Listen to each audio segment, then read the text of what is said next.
cutest thing. All right, everybody. Hello and welcome back Did you to just Dallas channel Geek. Matthew McConaughey? I mean, yeah, we are in Texas. That's true. Okay, fair.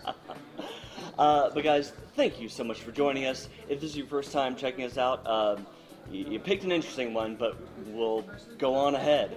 Did they pick a good one? I mean, yeah. Okay. It's kind of, yeah, I think we're random enough. We'll fit at least somebody's taste. And off to a good start. Okay. See if we can stick the landing. And of course, if you are a returning viewer, you picked a fantastic one to come back to because we have the man himself, Timmy Britt. Oh, if you do not guys. know him, shame on you. Yeah. We're gonna fix that. Shame. I'm scared. Send help. Shame. Quick, send help. I've never seen an episode of that show. Yeah. You never saw that? Game of Thrones? No. No. Never did it. Never even heard of it. Don't worry, we give him enough grief over that one. Oh, you really just- didn't see it? No, Oh, yeah, I no, didn't no. watch it. Oh, can we talk about that? There's a lot he hasn't seen that we have to just I heard, but torture him from over. what I understand, season 8 was so bad, I guess I didn't miss out on much. The first 7 seasons were the greatest thing that happened to TV, though. But does anybody care if you don't stick the landing? Yeah. I mean, he's got a point. The landing was terrible. However, there's so much cultural. If you're going to beat... See, now I see why it's the Dallas Geek, because if it was 2 geeks, you're not there yet. You haven't earned your S for geeks. That's true. That is so, true. So, That's Michael, true. I'm sorry. You're a novice geek. You're a pre-nerd, basically. So once you get into the Game of Thrones, though, I promise you'll climb right up. You'll be right up I don't there. know if I want to invest that now, knowing how terrible the ending is. Make fun of it. Laugh at it. Turn Well, it into okay. something new. You and I both know that you've invested a lot of time in anime, and how many of those anime have ended prematurely? Ugh. Or terribly. Yes. fair. I mean, Okay. I mean, what do you is like, it the really pretty that big of a colors? difference? That's fair. It's about the pretty colors. There's no pretty colors It's about in Game the of pretty Thrones. colors. Yeah, that's fair. Yeah, no, it is fairly muted. So, what are the 2 old guys in the Muppets? The real old heckler guys? Statler and Waldorf? Yeah, that's right, right? I'm gonna see if I can do this. Is there a camera on this right now? by any chance? There can be. There absolutely. I don't can want be. you 2 to know it, but I want to write little notes to the audience that you 2 can't see.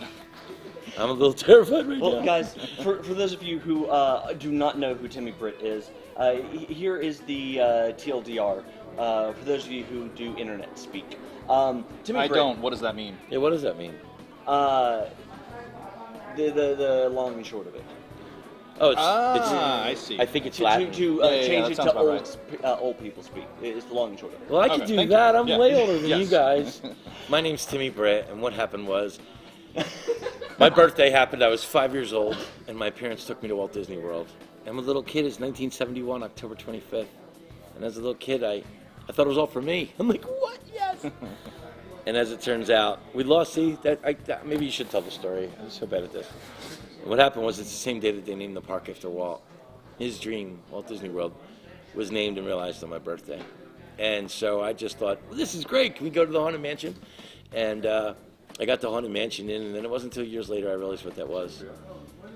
I'm one of the very few people that have ever been an animation artist for Walt Disney World and an Imagineer. It's almost impossible to do either one of them, and I somehow managed to accomplish both. And I've won so many awards for Walt Disney World. And then I went to Universal Studios and built all of Harry Potter and did all that stuff too. So I got real lucky, you know.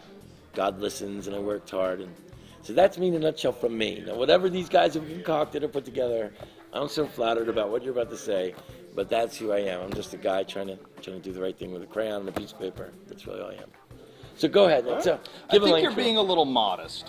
No, man, I got lucky. People helped me along the way. I didn't do it all. There was people way smarter and more talented than me the whole way.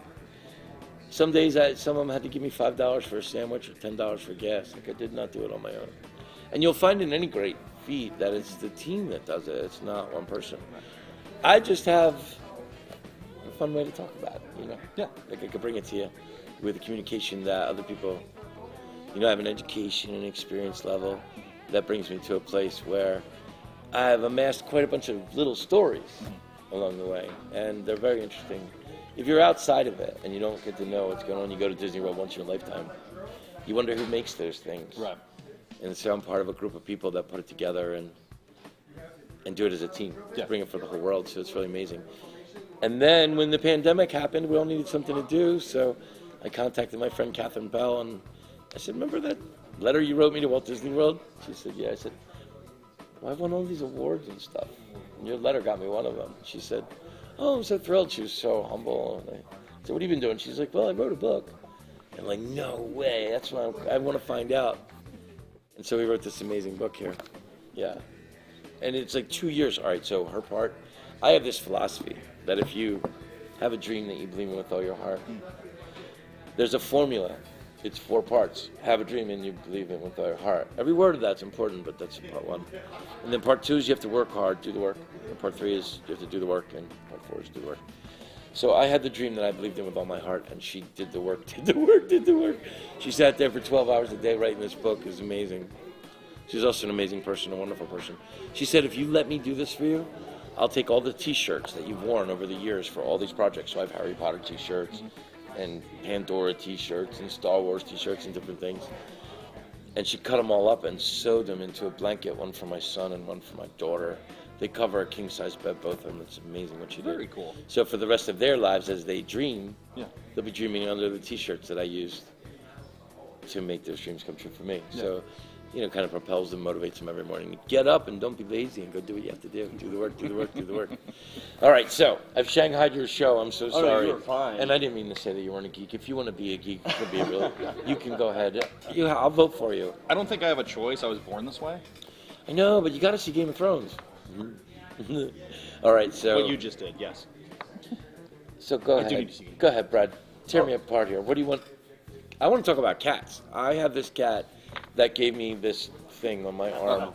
Woo! Yeah, now there's Band-Aids here now. But if I were to remove these, you'd see these volcanoes of disgusting pus, and they itch so bad. What happened? How's this for a good show? So I have this cat that I love, and when he bites me and scratches me when we play, I didn't realize it, but his saliva has a venom in it that apparently I'm allergic to. So I've had the cat for a while now. This really just happened when we were playing around. It took us that long to become friends. So his idea of friendship is rah, and my idea is rah. Sounds about right for a cat. Yep. So the problem is then I sleep. And when you're asleep and then the venom takes place, it starts to itch. So while you're sleeping, you're scratching the infection into yourself, and that's exactly what it did. So the cat was really only half to blame, and then the venom is half to blame, and I guess you're half to blame, I don't know. But with medication and antibiotics, it's nothing. It's not a big deal, but you got to catch it in time. So Yeah. if you have a cat out there, be careful. I don't know. That's, no, but listen, we put a cat door in so the cat could come in. And I'm sorry, Catherine. I know she wants me to talk about the book, but this is a great story.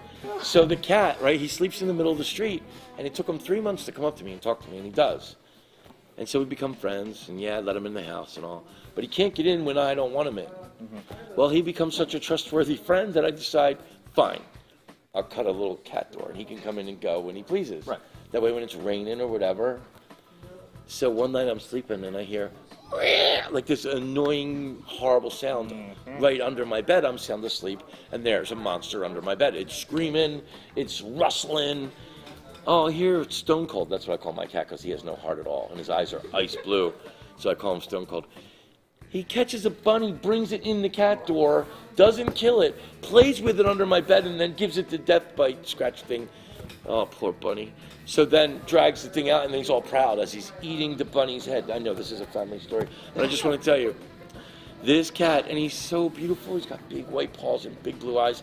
He's intoxicating to look at. But when you're sound asleep and you hear the death cry of a rabbit, did you even know rabbits made noises? I didn't know rabbits made noises. You got a cat. I've got a cat. I've got 2 cats, and then growing up with dogs. It's horrifying. Yeah. It's horrifying. Yeah. Rabbits Having a don't big usually- backyard, we knew that Rabbits don't made hurt noises, anybody. I unfortunately, love sometimes. bunnies, man. They're so gentle and quiet and beautiful. They don't hurt anyone. You never heard anybody say, hey, watch out for that big pile of rabbit poop, right? Never. Right? Rabbits are the animal, and ducks, because they can swim and fly and walk. Ducks are cool. So anyway. You get over there, Brad? Yeah, so what had happened was, What did you do? apparently, so for What those did of you you do, who are, Ray? who are not familiar with trying to go live on Facebook, recently they changed their settings for live video when you are scheduling, so it's an event. And apparently this time they decided to get a little froggy with us. And we've been live on YouTube this whole time and just went live on Facebook because things and reasons. I'm gonna give me a folding Things chair. and reasons, he Thank said. you, Zuckerberg. Thank you so much. Things and reasons. Anyway. So that's we what need you've been to- doing this whole time? Yeah, trying So to isn't it a figure good out- thing I told stories about cats? Yes. Really, we got away with that, right? Do we need to? Trying to do we figure need out to? what happened with Zuckerberg and why he's decided to hate us today. Do we need to drag him before a Senate Judiciary Committee again? I mean, I feel like that's already an every other week thing, so Yeah, sure. I don't think that's going to change his daily life. That sounds about right. Did they really miss anything? Yeah, they did, right? Yeah, We had absolutely. great Cats. conversations, They miss cats. in-depth inquiries about cats. You know, when cats meow at you, that they don't, you're the only person they meow at. They don't meow at dogs, they don't meow at other cats, they don't meow at fish or birds. They only meow at human beings. That's just a fascinating fact. It's like they have their own language for us. Well, they've apparently figured out that we don't respond to chirps, so that they Yeah. figured out how to do their own little... Or hisses or growls yeah. or anything. Their equivalent of... didn't work on us back then, so they stuck Yeah. with something. Because it's true, when they say meow to us, every single one of us as humans, meow, right back, right? Yeah. So it works, right? I see it now. You think like a cat, Brad. Right So on his for- feet. He's like, he's a So for talented those of geek you right here. just now joining us, sorry for the technical difficulties over on Facebook. Good job, Like Brad. I said, blame Zuckerberg. But we are here with Timmy Britt, the amazing Disney, former Stop Disney it. Imagineer, former senior art director, was it? Art director, Yeah, senior art director, kind of all the yeah. in between for Disney and got for lucky. Universal and And other NFL things. Films and all kinds of fun Yeah. places. Yeah. And we wrote a book. Yay! Amazing stuff. So yes, that book is Extraordinary Everyday Magic. Yeah, extraordinary day magic. Fantastic stuff. And then of course, just because we have to do the mandatory shilling for all of the things, Yeah. people, and places, we are here at Madness We have to Games sell and Comics ourselves. over Oh, at yeah. Playground. Yeah. So please come out, check us out over off of Custer and Parker. And of course, this is I'm not here. enough of an attraction. For Come you. by. If you Audience come by and participation. you mention that he told you to come by, come on, I'll draw you something. Come on by. I'll give it to you. There you go. We have this couple here in the studio audience that are on their first date. It's Aaron and Jimmy, and they're just so cute. But they just randomly showed up. We don't know these people. No. Didn't pay Totally them not. at all. No, definitely But I not. like them. Yeah, Yeah, didn't pay definitely- them. Didn't Definitely not the Aaron that shows up in our comments often. No, totally not. Well, she's my new friend. And then, of course, if you want to be able to check out more of Timmy's work, be sure to go to his website, timmybritt.art, and you can check him out over on Facebook and Instagram at Timmy Britt Studios.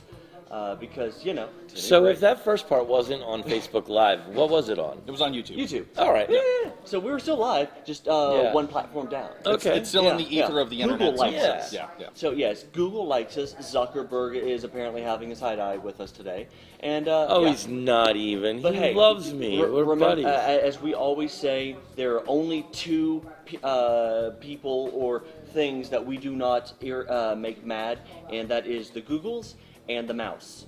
You never anger the mouse. No way. You know, I said a lot Especially of. today. Yeah, exactly. Right. Well, Especially this today. Why today? Well, reasons, I guess. Yep. And then, of course, the other bit of shilling. They're that cute. These two are cute. They're adorable, we I gotta have admit. to. Because, I mean, if we don't do at least a half a second without promotion, how are you going to know how to find us? This is the Dallas Geek, and it's a podcast. It's fantastic. These guys are so well prepared. I do a lot of podcasts. I come here and they have cameras everywhere. They have lights. This is amazing. I feel like a superstar today, and you know what? I want to have a superstar day because of that. Thank you guys so much for motivating me to bring my A game today, whatever that A game is. One more thing, Madness Comics. What? This place? It's a supermarket of just like it's a skating rink filled with aisles of games, comics, toys, knickknacks. If you're a geek and you're a nerd, you know to come down to Madness Comics.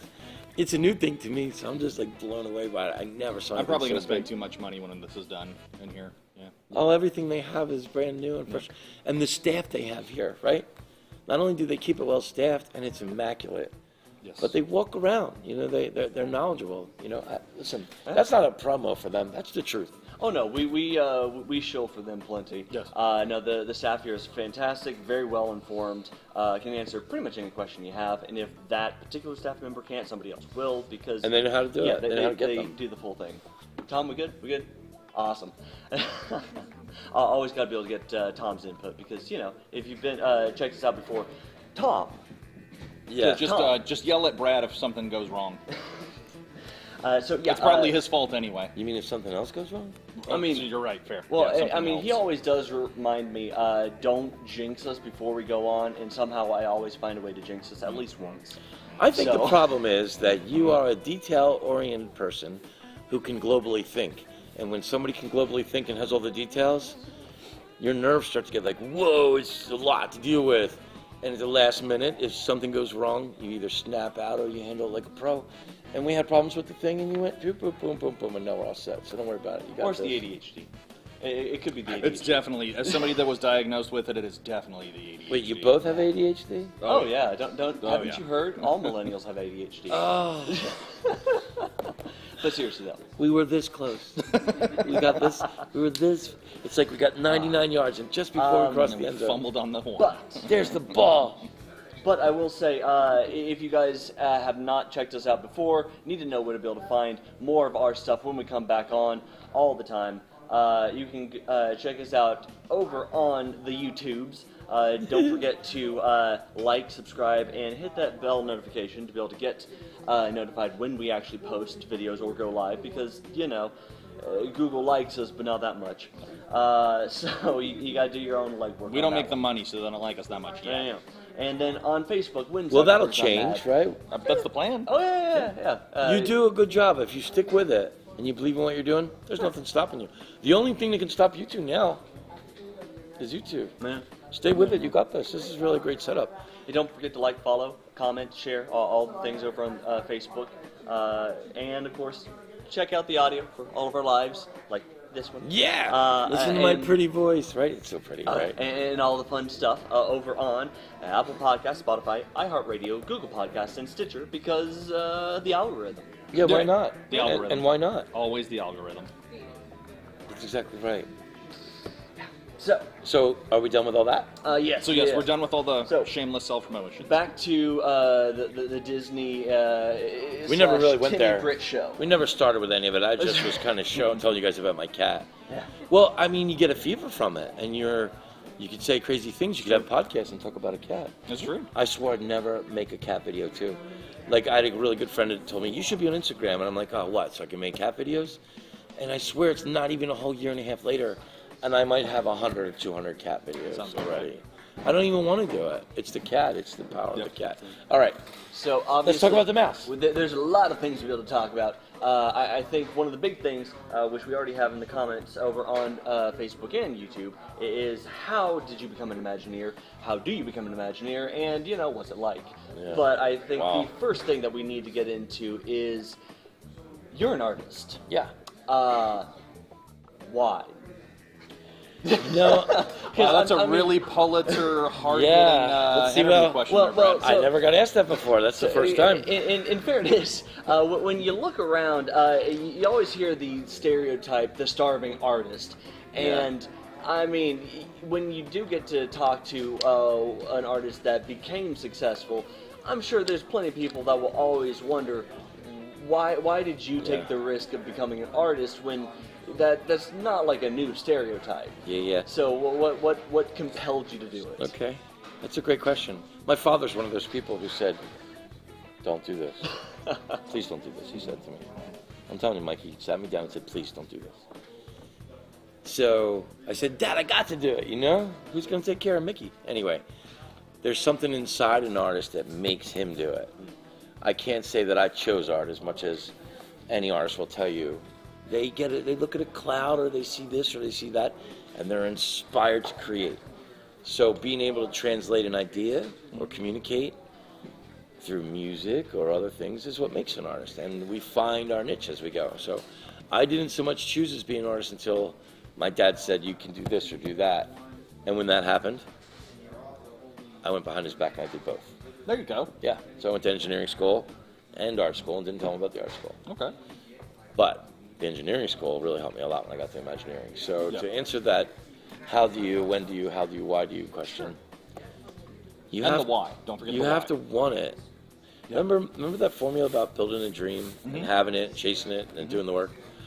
Well, if you have all your focus on one thing, it doesn't matter which path it takes to get there, you still got there. Right. And you wanted it. So for me, my path was just backwards and sideways. I kind of got lucky and all the right things, but it's what I bring back from it that really I want to inspire other people with, that it wasn't easy. Right. No. And would I do it again? Yeah, I guess it would. But the people that you meet along the way are amazing. So gravitate towards great people if you have a dream. If it's Imagineering, you have to be able to be flexible with the company. The company changes. There's a full-time spot, now it's part-time. We're going to have a contractor do it, we're going to not have a contractor do it. Disney kind of dictates the terms. So it goes down to the cliche of being in the right place at the right time, too. Yeah. All that takes place. But if I had to say anything to anybody as real advice, other than cliches and work hard, Mike, I'd have to say, learn as much as you can about vocabulary. There's no substitute for experience. And go every day. Yeah. You know, the Disney film crew came out to Pandora one day. And if I had called out that day, I would have missed out on it. But they filmed a whole day's worth of stuff, but they only got to use 5 to 8 seconds of it. Yeah. So with all the Imagineers there, they had me in that 8 seconds 3 times. So it's me like this, and me like this, and me like that, you know? That's it. Yeah. But if I didn't show up that day, then I wouldn't have been there in those Right. shots. And now on the Disney Plus channel, you'll see just my kids can see me there working, building it. You know, it's really cool. So it just goes to show you have to show up for work every day. So show up every day, learn as much vocabulary as you can, and stop telling yourself you can't do it. Right. That's the man. Oh, I could never. I was that guy. Oh, sure. And there's no way I'm doing this. So the answer to how do you become an Imagineer? Well, you have to want it, Right. and don't give up. All the cliche things, but learn the vocabulary. The vocabulary is go to school, educate yourself. Yeah. Practice. There's no substitute for experience, and pay attention. Vigilance is important. Listen to other people, and if you don't listen, then make sure you're right, because you can't go back to them when when it falls apart. Right. So be ready for teamwork. You want to be an Imagineer. It's all about teamwork. You don't do everything, but you're a part of everything, kind of thing. So that's my answers to those questions. I'm sorry, was that boring? That sounded like was that bad radio? I don't. Fantastic. Now, I will say one of the things is I did watch you on a different podcast. I think it was from last year, Brad, right? Yes. Yeah. The Ocho Warner T's podcast. Oh, those guys. Yeah, I love those guys. And man. one thing that I noticed is that you use the words like magic, imagination a lot. Yeah. And in terms of being an Imagineer and working on some of the things that you've worked on, like you said, you worked at Universal on Harry Potter, you worked on Pandora, you've worked on so many things. What is that process like for people that don't know? Like, how much of that is Oh, you a get to muggle? play Is that with what it it is? and You don't get to ever do get all of to- that? Like, Oh, do they give you free reign to kind of do things, or do they say, hey, you have a hard line, this is what we want, or do they let you guys open up and actually be kids and play and use your imagination and stuff like that? It's a great question and really well thought out. Thank you. So let me see if I can put this into terms that everybody would understand. Sure. If I build a model of something and it just looks great, let's say it's the Tree of Life. I build the Tree of Life out of foam. I use a 3D printer. I paint it real nice. It's still only this big. Right. So I need people that are talented, that don't think like in terms of lines and boxes, more goal-oriented. So I would say to you, Mike, do you think you could get part of that tree done by this date? And you'd be like, I don't know, I'll try. And you'll have the model, and you'll try to get as close as you can. And if you make a decision, I'll see it, and I'll say, I never even thought of that. It's a great idea. But for the most part, they don't give that much freedom to many people. So the Imagineers are the art directors that can tell the contractors and anyone else underneath them working their way up exactly how it's supposed to be. Gotcha. So if you're going to give me freedom to tell a team, oh, the bark in that tree looks great, but don't consistently do it. It'll be too much of a pattern. We want to change it. It doesn't happen in nature. We want it to look, something like that. Then I've tutored them. I've taught them, and they've learned, and now everybody gets the credit for it. Not just them, not the guy that made the mold, not just me, everyone. Yeah. It's teamwork. And so you take your ego when you wake up in the morning and you crumble it into a little ball and you throw it in a trash can because you're about to go work with the most talented people that you're ever going to meet in your lifetime. These are just geniuses beyond you can think about it. So when Einstein said, when I was a little kid, I heard him say, I didn't hear him say it, I'm not that old, almost, right? But he said that imagination is way more powerful than knowledge. And what he meant by that is, knowledge is only so good when you're in front on the paper and the pencil. Like if you're figuring out an equation, that's as far as it goes with knowledge. But with your imagination, you can take that same algebra problem and solve all kinds of other things with it. Right. Your phone bill, and you need milk, and how much is gas. Like there's calculations going on in your head all the time. And that's really what a lot of this is. It's calculations. It's solving problems. It's having a riddle and saying, well, how do we build that part of the truth with Timmy? Yeah. And then years and years of experience, and a lot of talented people come together and say, try this, try that, try the other thing. And next thing you know, we're like, oh, that works. Let's do that. So to bring imagination into it, it's all about imagination. Can you imagine you working with that electrician and that plumber and that carpenter to build something that everybody can be comfortable in, go to the bathroom around, still enjoy, feel immersed, but yet be safe? There's a lot to think about when you're building an attraction at Walt Disney World. So you need to rely on other people's talents. That's why Disney World and Universal Studios will only hire the most talented people that they can. To be one of those people, man, you just gotta work. Was I ever the most talented person? Not ever. But I was smart enough to understand what was going on, and I came from a fine arts background, so I could do cartoons or scenic art or whatever, I will say it was really interesting reading in the book, because yeah, look at all the markers. Wow. I have notes. Wait, why do you have pink and blue notes? All the tabs? Yeah. Because he's prepared. The blue tabs are the big topics, and pink were the elaboration, so I could remind myself what was what. Because I don't write in my books because I'm not a heathen. I don't defile a good book. I love this guy. He'll just burn them. Can I sign it for you? It's a joke. I mean, it's a joke. But it was kind of interesting though, because there's a lot of time that's spent, building up your backstory and everything, talking about your mural days, all that stuff. But I think the part that not a lot of people would necessarily realize is once you got the chance to start going towards the animation studio, Imagineer stuff, how much effort you had to put into not just show what kind of artist you were, but to toe the Disney line as far as the Disney style. Yeah, that I think is kind of interesting to kind of break you down and rebuild you in a way. If I would have gone to go straight for Imagineering and not had my animation path, I would have missed out on all the magical parts of it. Because the honest truth is, animation is where the magic really happens, and the kids and the people teach them to draw, celebrate the characters. You're in an air-conditioned room, and everybody's got a desk and a pencil, and we're just really talking the movies and having fun with the characters. There's a lot of magic that happens there. But when you don't want those very same people to see what you're doing until it's done, then they can't be a part of it. So it turns more into like a construction job. And if you did that only, it would eventually just be a construction job. Right. So if you go the way I did, when you get to that construction job, it's no longer a construction job. This is how the magic happens. We're building it now. Right. So to have that unique perspective, to be on stage with the guests and be able to, interact with them and celebrate Disney, and then to go backstage and not let them see me work with all these other amazing people to build it, was really, really cool. So I don't know if that answers your question, but I wanted to tell you, there's a separation between operation. Like once something's built, then let's show it to the guests. Mm-hmm. But before it's built, it's just kind of ours right now. Yeah. So we'd have projects that weren't finished yet, where we got to be the first ones to ride them, or the first ones, That's pretty and it's a lot of work from a lot of people. So then you get to bring your family. So now there's 500 people, but no one else in the world knows about it. And then the next day, we're all there in play clothes when they do the rope drop and let all the guests walk in. Yeah. You get to sit there and just hear the conversations between people. You don't say anything. You don't tell them, I did this or I did that. Yeah. Not till years later, then you can tell. Yeah. But just on that, sit there and watch them. On that one day, just be a muggle. Just be a guest. Yeah. And a muggle's a good thing.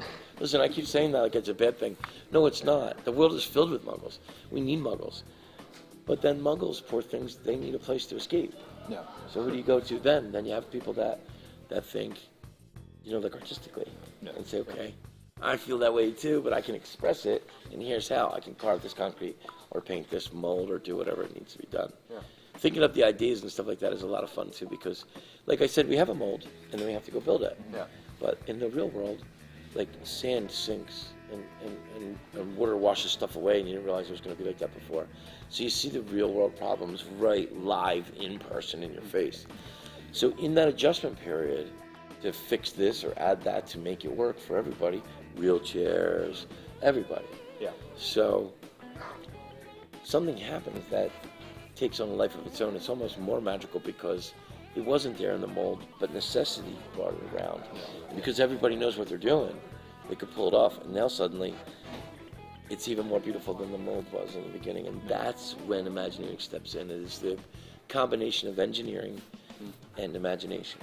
Yeah. And Walt put that together early on and realized he even made them hang out together. Like he'd take the engineers and the artists, and you two are going to bunk together till this project's over. Yeah. And that really went a long way because they fought kicking and screaming, and then they got it. And once they got it, now the world has all these great attractions. I think that's kind of one of the things that, depending on where you first heard the term Imagineer, I think a lot of people have a different idea of what that actually means, because from some context it kind of seems like it's more of like an artist or animator. Others it seems like it's the back of the house engineer that just does a lot of fun things.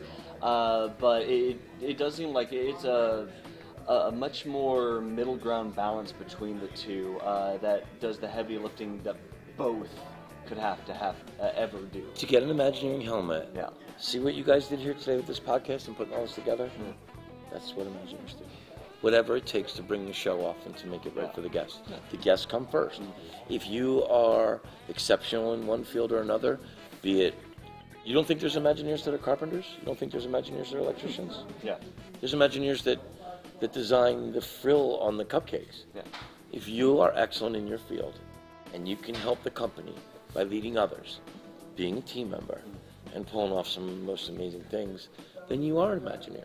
Well, I mean, you started off as. If you think I'm going to go artist. tell one of those engineers that do the animatronics that they're not an artist, Oh no! no way. No, you started off as an artist. I know from a young age, but academically, you had more than just art going for I got you. lucky. You also did some other things. I got lucky. My parents Yeah. sent me to a Catholic school, which has its bad points, but I was there every day studying, writing, learning. Yeah. And so you don't realize till later on in life how much that helps you. Sure. So that's why, youth is wasted on the young, apparently, because when you're young, that's when you have the energy to do these things. Yeah. So I didn't want to do it either. I just was good at it. I got lucky with some things. So there's that, yes. Yeah. But I don't believe that education is the only way to do it. Sure. Yeah. When I grew up, you had to be an engineer and an artist or an art director to become an Imagineer. You got to have both. Mm-hmm. So I went to school for both. Yep. When I got there, though, I realized that if you were just really good at something, better than anyone else, no matter what your education, background, and where you're from, Disney will give you a chance. Yeah. But to get that chance, if you guys only knew, I didn't even know I was being watched or looked at or thought of for an Imagineer until I was ready to quit. I was just like, oh, this is so much work, and then you get the phone call. Yeah. So it's only when, I guess God knew and Walt knew and Mickey knew, but Timmy forgot. I was just like, oh, this is hard work, And then all of a sudden you get that phone call and you're like, man, I was this close from giving up. So when I preached you, don't give up, Yeah. that's what I mean, So for those people out there who have not read the book, and by the way, seriously, shame on you. Once again, Extraordinary Everyday Magic. Go get it. It's on Amazon. Do the thing. Yeah. Do the thing. So can I just talk about this for a second? Yeah. So Hunter Biden has artwork now, and it's $500,000 a piece, and good for him. Sure. But I have 50 drawings in here, so they're 50 cents a piece. So I'm saying that this is a better investment in art than Hunter Biden's work at 50 cents a drawing, and I've been doing it my whole life. Yeah. He just started, I think. Oh, yeah. Or about a year ago. Oh, So yeah. God bless him. And he's going to help the art world. Yeah. But I'm going to Politics do is my weird part things. too. So you could buy his big piece, or just buy look at this little frog in here. Look at those crayons and that. 50 cents. That's all I'm asking. Politics does some weird things to value My sorry, goodness. perceived value of things, but yeah.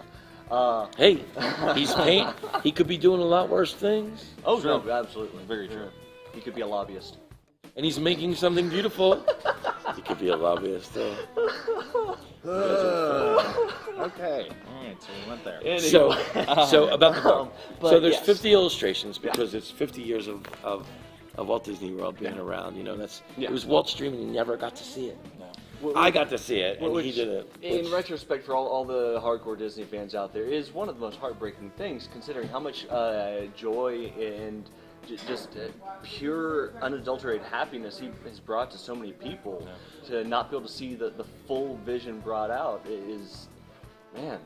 Like But- Disneyland was impossible. For everything to go right for Disneyland to happen, miracles had to happen. Oh, yeah. I think it was divine that he made that happen. Yeah. But even then he said, okay, well, if I can have this, I'll have it. And he took it. Yeah. It's still here today. It's an amazing thing. However, walking through the park as they were building it and rushing and borrowing money and doing whatever they could to make it happen, as magical as it is, you could still see like Burger King and Tire Kingdom and Walmart. And so you're on the roller coaster and, you know, there's the movie theater and the check cashing place. And so he realized, I need more room. So that's where his dream just went for it. For his brother to carry that on after he was gone is amazing. And all the Imagineers and all the people that are so heartbroken. That to see his dream realized, he was in a helicopter and he saw all the land that, he did see the land, the earth.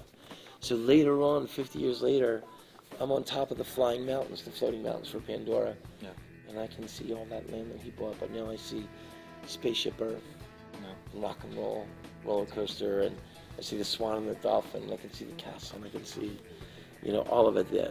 And I'm in Animal Kingdom, so I can see Everest and the Tree of Life. It's just amazing to know that that guy's dream was named after him on my birthday, and then 50 years later, here I am, looking at all the things he dreamed and knowing that I had a tiny little part in building it. But what a great feeling to know that, you know, your life matters. You got to a place that if you could articulate this to someone, they'd realize that's magnificent. You got to see another man's dream happen right before your eyes. Yeah. And I don't know what to tell you, but that's just magic to me. That was really special. Well, it's still crazy that he was the first and still, I think, only theme park to be able to go full Pope and make his property its own little domain. He sells you know, electricity full back Vatican to the City. state. Yeah. Walt Disney World still makes so much insane. electricity for their own park. There's stuff left over. They give it back to Florida or sell it back or whatever. But they thought of everything. It all starts with Epcot, I think, because with Epcot and the World's Fair, he knew all the fairy tales were going to be great and popular, and people would love them for ages, like they always have and they always will. But he thought if I could do that the right way and bring the people in, keep the place clean and polite for everyone, then I can introduce them to new ways of electricity and new ways of the world, of convenience, of appliances. So he saw a great thing in the future, and a visionary like that should be listened to. You know, not every visionary has the same kind of beautiful pizzazz and the cool last name. Disney's a cool last name to have. Sure. I always thought about that. I'm like, that's a pretty cool last name to have. You know, it all makes sense maybe afterwards. I don't know. Maybe it wouldn't be a cool name if there wasn't the park, but to say Walt Disney World is a really cool. It just rolls right off your tongue, kind of. So he was born with all these great gifts and stuff, and then he's a visionary. So it all starts with Epcot. That was really the dream. He had already built the Magic Kingdom. And Disneyland is a fantastic, amazing place. He built it to be there all year long, every day, Christmas, Easter, New Year's, Hanukkah, Halloween, whatever. Come on in. So that was a wonderful thing.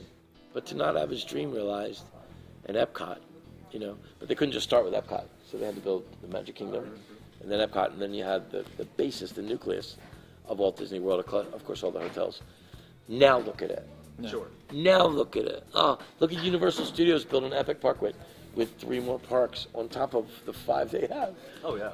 It's ridiculous, you know? Yeah. I used to say when I was driving Florida, it was so bad.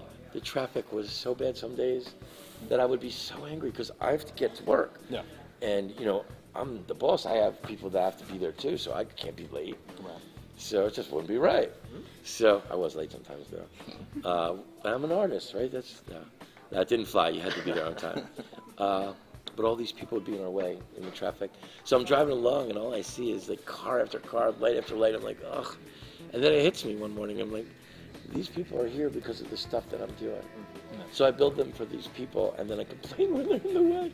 So then after a while, I thought, oh, they're going to have to really, really make Orlando much bigger because it is already the most popular and most visited airport in the world.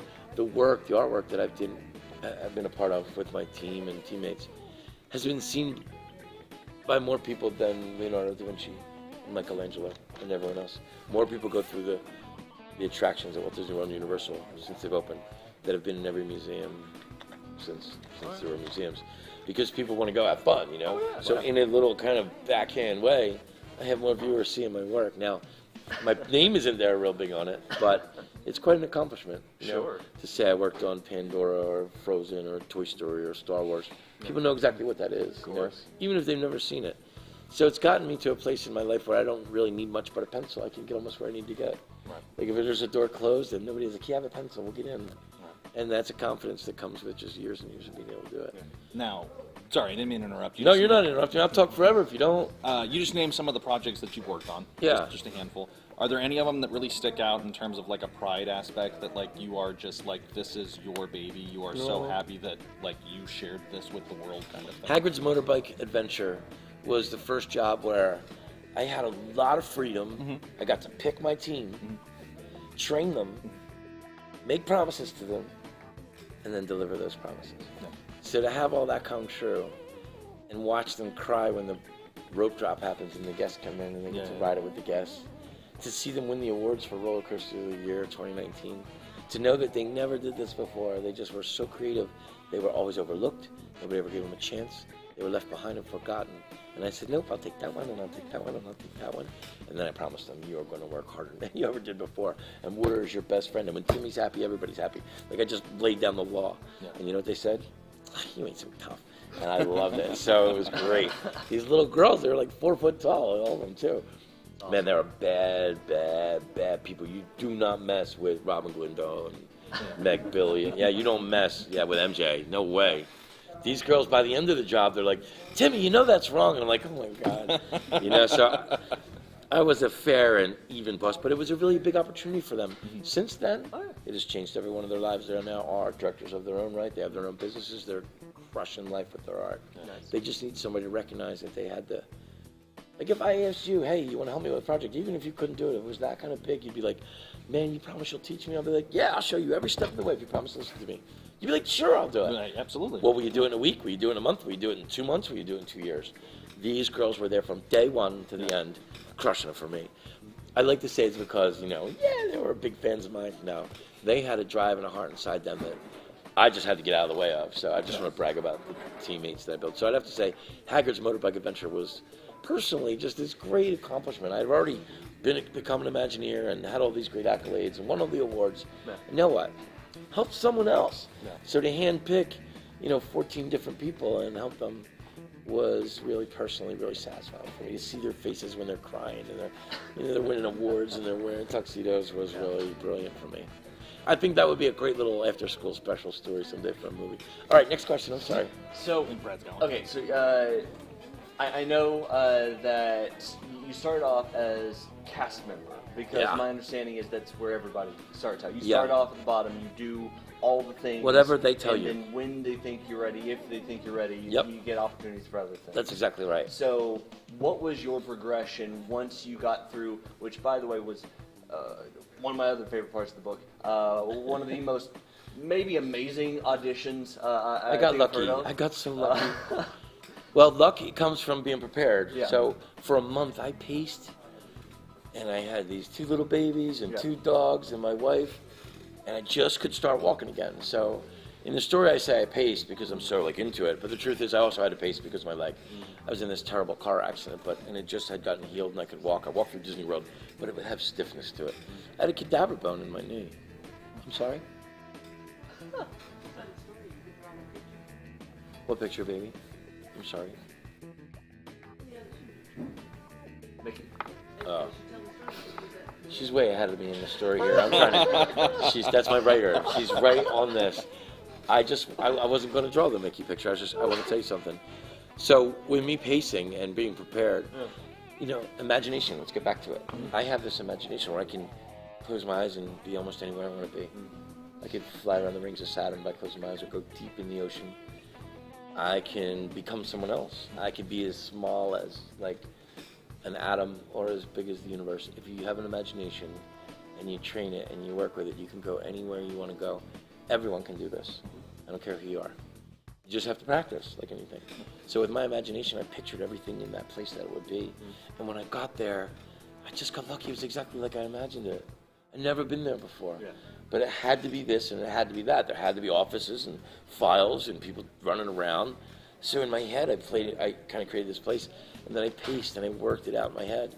And then when I got there, it all came true. It was really magical, and I got very lucky. But even with all that magic and that wonderful audition, and I'm glad you mentioned that about the book. It took a lot of courage, but what were they going to say to me? No, And then I'm sweeping. That's all. I just sweep, and I'm painting the lines in the parking lot. I had a plan B somewhere, but they said yes, and they loved it. So that was guts it took to go in and audition with Mickey Mouse. I know. To Disney. Who do I think I am? All the things that you could have done. That feels like that might be the gutsiest move you could have pulled on that one. Anybody else though wouldn't have had the power. All right. So I walk in, and I'll give you a clean piece of paper. Can you see all these marks on the camera, or are we? Is this even being filmed? Hold up now. Can you see the little marks? I'm hoping you can. The right answer is no, Timmy. We can't see it. It looks clean to me. Clean enough. So I walk in and I start telling the story about how we're in Florida, and Florida has lots of oranges and stuff, so I get the circle. And then I tell them how we're going to just kind of get to the center of that circle by drawing an X. And from there, we can go ahead and just build our little story. And so there's like, this is a sand dune on the beach, and like this, by the way, goes out to Aaron and Jimmy, their first date. They're leaving this with a Mickey Mouse. So they're really surfboards stuck in the sand. And when I broke it down really simply for people, they never saw anything like it. There would be Mickey's nose, and it's shaped like an olive. Yeah. I know he's just saying yeah. Is that his job to say yeah? Kind of, yeah. It's your job too. He's the pretty face. Oh, that isn't fair. You're both gorgeous. That's a pimento. And Okay. an olive. Can you say olive for me, Michael? Olive. Very good. Can you say Mickey? Oh, Mickey. Right. And if you put them together, Olive. Mickey. I love Mickey. Olive Mickey, right. And that makes him really happy, so we're going to put a big smile. Now I have the whole audition people. I mean, there's people reaching under their desk, grabbing pieces of paper. I just took control of the room and taught people how to draw Mickey Mouse. Yeah. So does it take courage to do that? I just don't think any other character would have done it for me, though. Yeah.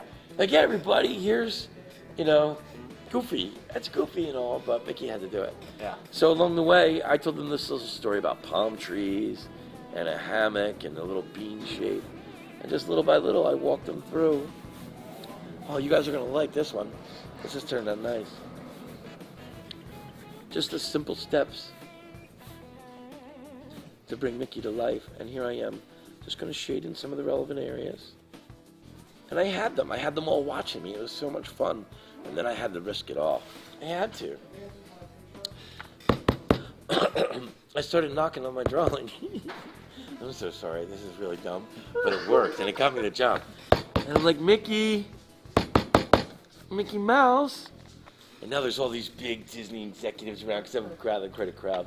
I'm like, he can't hear me, how come? And so, of course, everybody's like, well, because he doesn't have any ears. Yeah. And I said, no, because he's just a drawing. And when I said that, they weren't expecting it. But so, no, he didn't have ears because he's just a drawing. That's why he couldn't hear me. It's never just a drawing. I learned later on that these drawings have a lot of power. I've seen them heal little kids. I've seen them help people communicate. So it's kind of funny when you stick with something and you love it and you share with other people. The blessings come out on their own. You can't really count all the blessings that you're going to get in this world. But if you work really hard. So there you go, without any glasses on. Oh, Mickey doesn't wear glasses, does he? No, I'm just kidding. I don't have any glasses on, so this is going to be... Aww. E-R-I-N? E-R-I, 2 N's. That's like really Irish somehow. I don't know how you did that. It's just extra Irish. And my man Jimmy, pots and pans all day long. So Aaron and Jimmy, dream together, guys. I usually just write dream big, but for you two, I'm going to write. This is their first date too, right? Is this romantic? I'm sorry, this is romantic. It's very romantic. Aww. Bet you won't. Jimmy's like, what have I got myself into here? I take the girl to one little podcast. Here, that'll be for you guys. When you want it. Take care of it for me, okay? It's an original. No, I'm really flattered, but if you just pin it up, it'll be okay. Crayon on mixed media paper will last forever. I didn't sign the paper? Well, let's go back to it then. This is the most fun Picture's part. not right? enough? No, she's right. I've never drawn something that didn't sign up for people. Sure, there you go. You even signed it for your audition, so you know. Yeah, I signed it. Did you really? No, I didn't. I did. No, no. Like, that's No, I did. Like, No. that's a gutsy move. Wait. My audition wasn't just an audition, it was an art class. So everybody signed their work, and that was part of the show. Yeah. When they got over... Your original audition, the first one. The first one, yeah, I still... Not the one that scared the daylights out of you the second time, the one that, you know. At the job, you mean? You mean on Yeah, stage? the job, sorry. I'm so used to talking to people that work for Disney, and there are no employees, they're cast members, and it's not an interview, it's an audition. Yeah. Right. I've learned to do Disney speak too well. Well, right. So, like I said, there's vocabulary they have to learn, and so Disney has its own world. So there's vocabulary there too. Yeah. Their own world. So you do have to learn the Disney vocabulary. And in a lot of ways, sometimes somebody will say something, you'll know they're a cast member just because they said that. Otherwise, they would have never said that. Yeah. But I think that all art should be signed, honestly. I do. I don't think it is art until it's signed, and that's how I feel about it. So good. I'm glad you said that because I forgot. I'm in the middle of a podcast. You're like, I'm having a moment. I'm going to make sure everybody knows. Yeah. Oh. See, I'm so glad you got it. I'm glad. You're very welcome to me. We're just like Disney obsessed, and I'm just like, Oh. look what I got to do today. Yeah. I met a Disney animation artist, yeah. So that was really cool. I got to sit in this class and teach people from all over the world. Now, they don't always speak English. Remember, it's Walt Disney World, so people are flying in from every part of the planet. So I don't know that. I just talk. You know, I know one language, and I don't even know it that well. But I can draw, and they can draw. So we can communicate through. Like they can see on the camera what I'm doing, just like you could watch it on the monitor. And if you were to follow along, and I would give you instructions. Now, that wasn't the whole class, and I'm not going to bore you with the whole thing. But by the end of it, people were laughing. I mean, I had people that weren't working there that were trying to get a job talking to recruiters. Yeah. Everybody stopped. People came out of their office, you know, the people in the glass offices that you never, you know, oh, they must be. They all came out. They were like this. They never saw me do this. Plus, I'm in a three-piece suit. Everyone else has got T-shirts and jeans on because it's Florida. And I just drove from Pennsylvania and just never dawned on me to go to an interview without a suit on. Exactly. Here I'm older than everybody too, because remember I had to go to school. So I was running down there. Yay! I'll sell popcorn and climb. I went to school first. Now I was born with a talent, but you still have to. You still have to study. You have to understand. If you want to talk to other art directors, you need to know what you're talking about. Yeah. So, and they do. Yeah. So you have to learn. Yeah. So I found that one of the best ways to learn was to go to school. And then, aside from school, I take a team of younger people and then teach them. So when you teach something you're learning, they'll have questions. Right. So now those questions are teaching me. Right. So I don't know. Nobody ever asked me that before. Let's find out. Right. Suddenly now I'm learning and I'm learning and I'm learning at an accelerated rate. A lot of customer service skills I had just came from painting 500 murals up and down the East Coast before I even started. People don't know that. They just think, oh, we went to Disney. And there was some work put in before Oh, my it. God. The school and the sleeping in my car. You know, people say, oh, you made it overnight. That overnight was 50 years, you know. I didn't really even start the full push onto my dreams fully until I was older than both of you. So it started off with painting yard signs, I believe. Oh my God, you're so funny. And then murals. Someone did their homework. It was the little tabs in his book. Yeah, Wings to Go. Yeah. And then on to other businesses to do this, a few bedrooms. Never dreaming of going to Disney. Yeah, I love the place. I go as a guest. Films after that.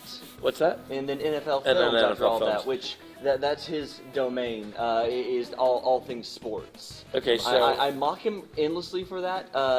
Whenever he is in one of his excessively sports news, I just have moods. I have a shirt that just says sports on it. That's so funny.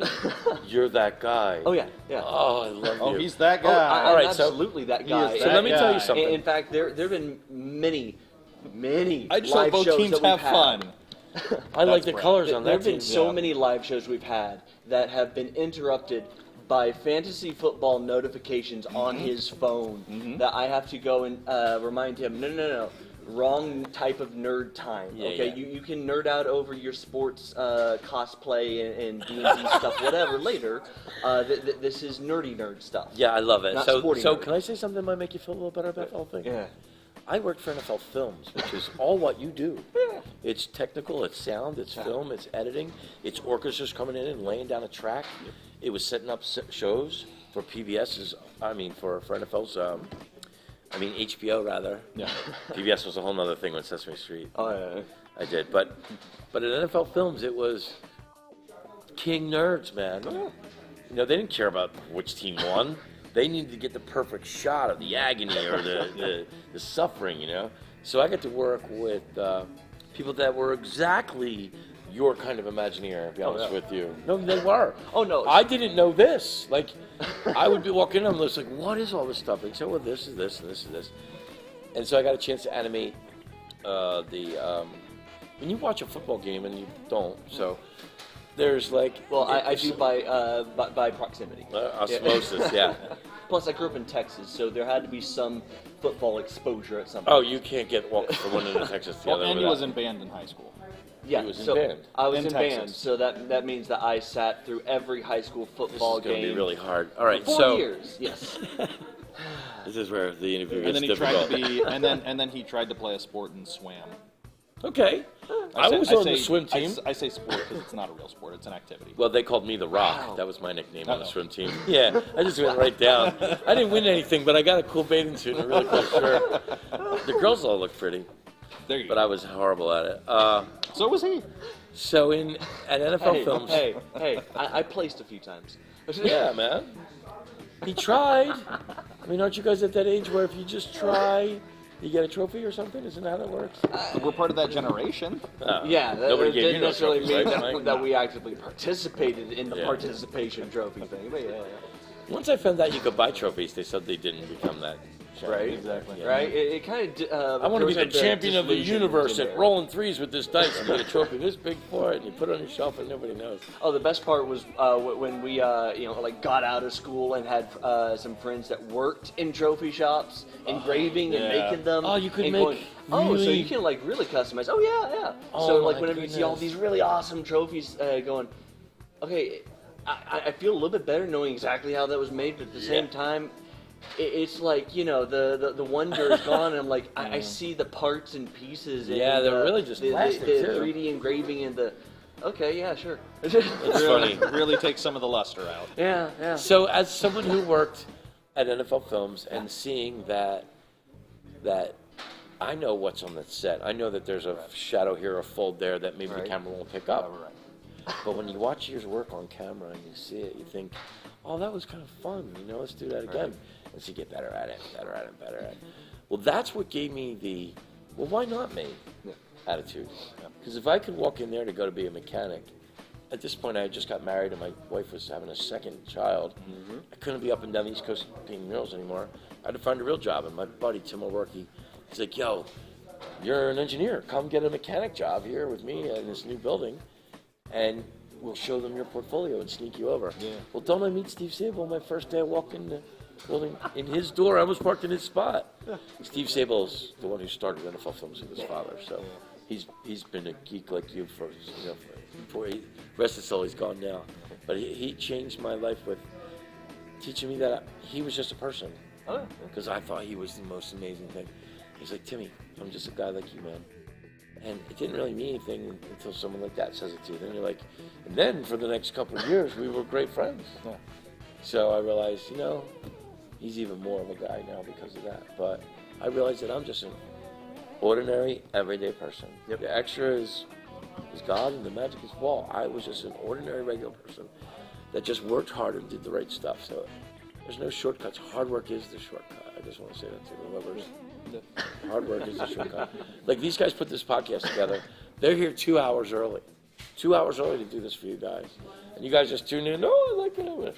You don't know the hard work that goes behind the setups and the scaffolding. Plus and the hours ahead of time prepping graphics and. not to mention what you did to my book. double-checking. Oh, my God.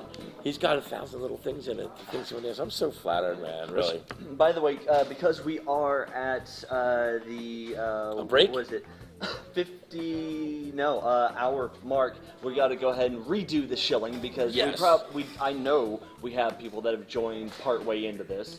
So if you missed it at the beginning, this is Timmy Britt. If you haven't picked up on that. If you have not seen his stuff, you need to go check it out. Be sure to go to his website, timmybritt.art, to be able to see a lot of his work.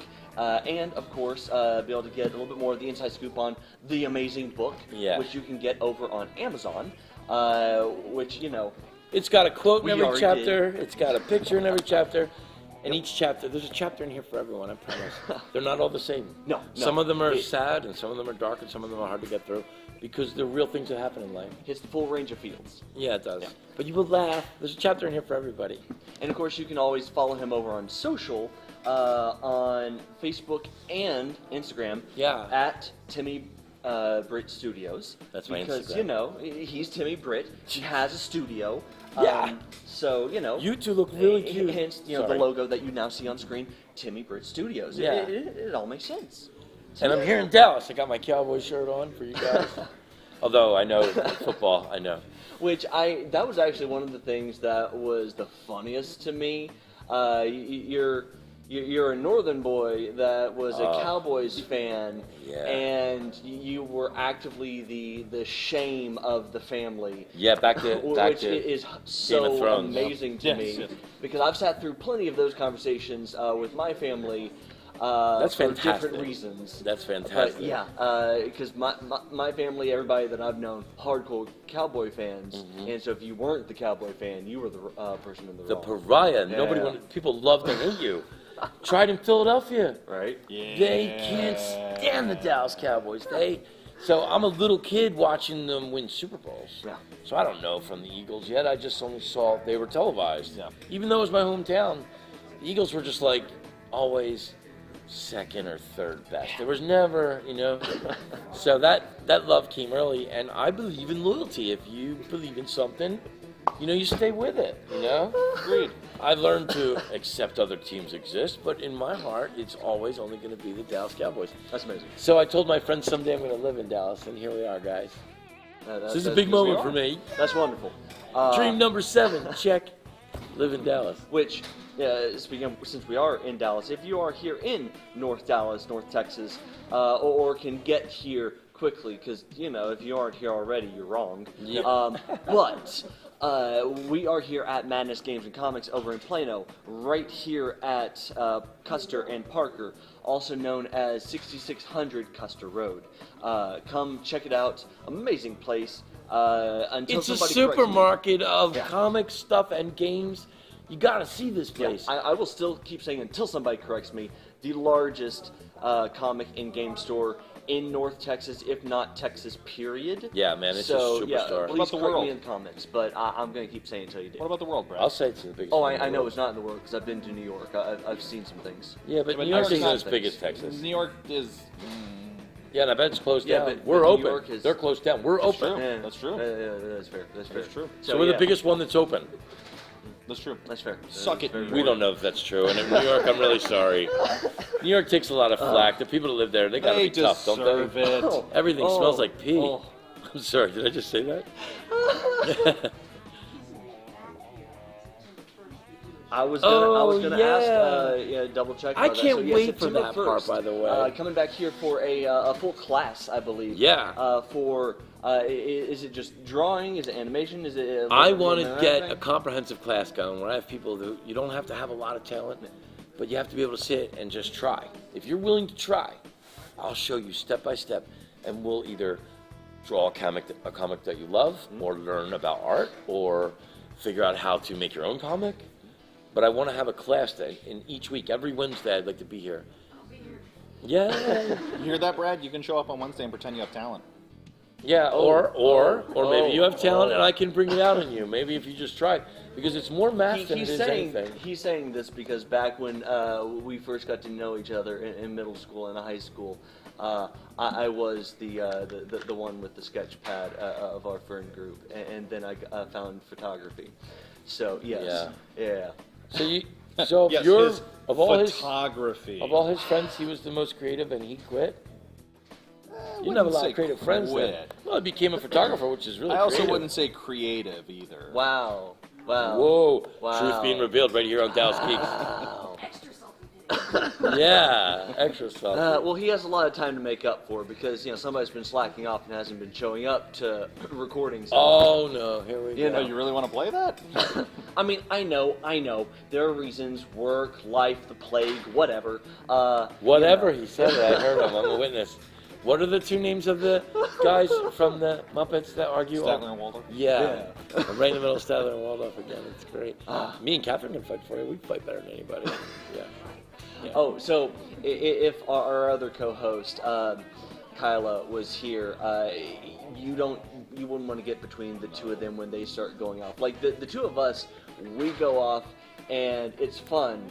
The two of them go off, they have fun. The rest of us get concerned. It's amazing. But Who's this person? Kyla. She is our other co-host, also known as his better half. So yes. Lesser half. Where? Just come on. Okay, she's my better half too. Just like, Wait, just so like he has to you, go home now after saying this? just like you're my lesser half too. I mean, I yes. like that though. At least the man knows what Well, he wants. yeah, and my wife has accepted that for quite a while. Yeah, that's fair. Yeah. Oh yeah, no.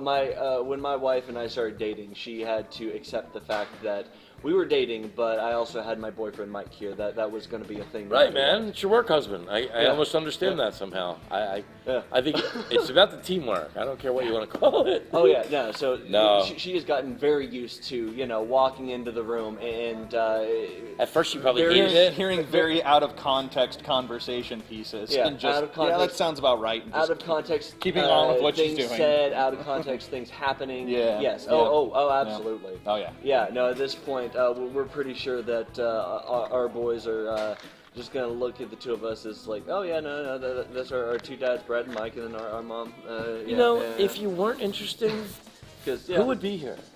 I wouldn't be here. They wouldn't be here. Nobody would be here. All these we've known thousands of each people in other our for- audience wouldn't be here. How many years? Too damn long. So if it wasn't interesting, Year 2000.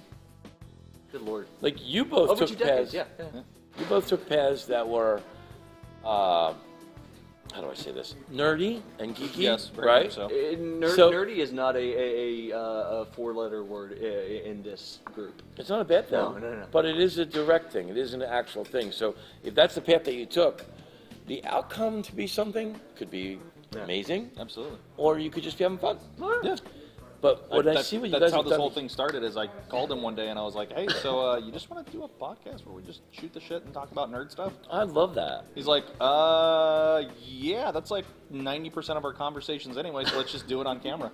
And Cool. then we realized, oh yeah, so when it's on camera or being recorded, there's a whole different dynamic you got to figure out. no. So then we figured out the whole, A lot of trial and error. show personalities versus real life. Yeah, a lot of figuring it out as we went. Well, I've done a lot of Go figure. podcasts, and this one's amazing. You guys really, to be mobile like this and to be able to do it live, I'm really impressed. Thank you, sir. Like, I love what you did. Which with the actually, place. that's something else in the book that I do have to say.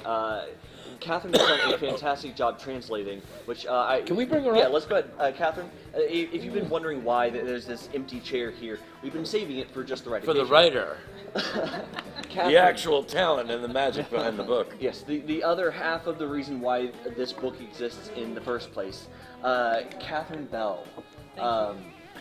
So, Catherine, thank you so much for making this book happen and for directing the amazing energy, talent, and everything. Oh, of I had Timmy. no control over that. Well, Thank you so I- much for being so sweet to me. I had Grief. no control over any of his energy. All I do is love you guys. This isn't fair. So go on. I'm sorry. Well, it was an interesting project, and I knew Timmy before. My dad and my stepmom took all of us to Disney World in 2007, and my daughter and I stumbled onto his class, and actually he's drawing Donald Duck right now. That was one of the first characters that we drew with him, and he was just being he was being Timmy. And I turned to my daughter, I said, "Who is this guy? Where'd they find him?" And we just kept coming back and getting in line and going to the class again and again. And after about 10 times, he said he was running out of characters, but Yeah, they were stalking me. That's what happened. And so later on our trip, we ran into him in some other area of the animation courtyard, and my kids all went, Timmy, and he turned around and greeted every one of us by name. Yeah. And I thought, okay, this guy sees thousands of people in his class every day, and he remembered all of our names. You guys were That is really a ugly, though. You were really hard to forget. No, her family's beautiful, and I just want to qualify that. That was a joke. I didn't mean that. Yeah, I do have to say though, that is a serious talent. Like I will really remember is. faces, but if you expect me to remember your name after did. even like 7 meetings, I will continue to apologize. And there's a point where I will just accept that names. I will just refer to you as Hey You, and hope that you don't notice. Well, so Tim- that's. Can I tell you something, Timmy guys? Timmy remembered I've heard you us. say this before, but I just want to interrupt you. When you look at people, take just a split second to look them directly in the eyes. Oh yeah. Yeah. And when you do that, a certain little light goes off. And that's what you associate with their name. And if you try to look at someone in the eyes and ask them their name, you'll have a hard time forgetting it. Well, Because for now what- it's really real inside your subconscious. Well, So, whatever reason, he remembered my name, my kid's name. plus they were and I so thought, ugly. I mean, they And were I just thought, ugly. this is amazing. But I thought, if I'd known he was already kind of a superstar at the animation courtyard, I wouldn't have bothered.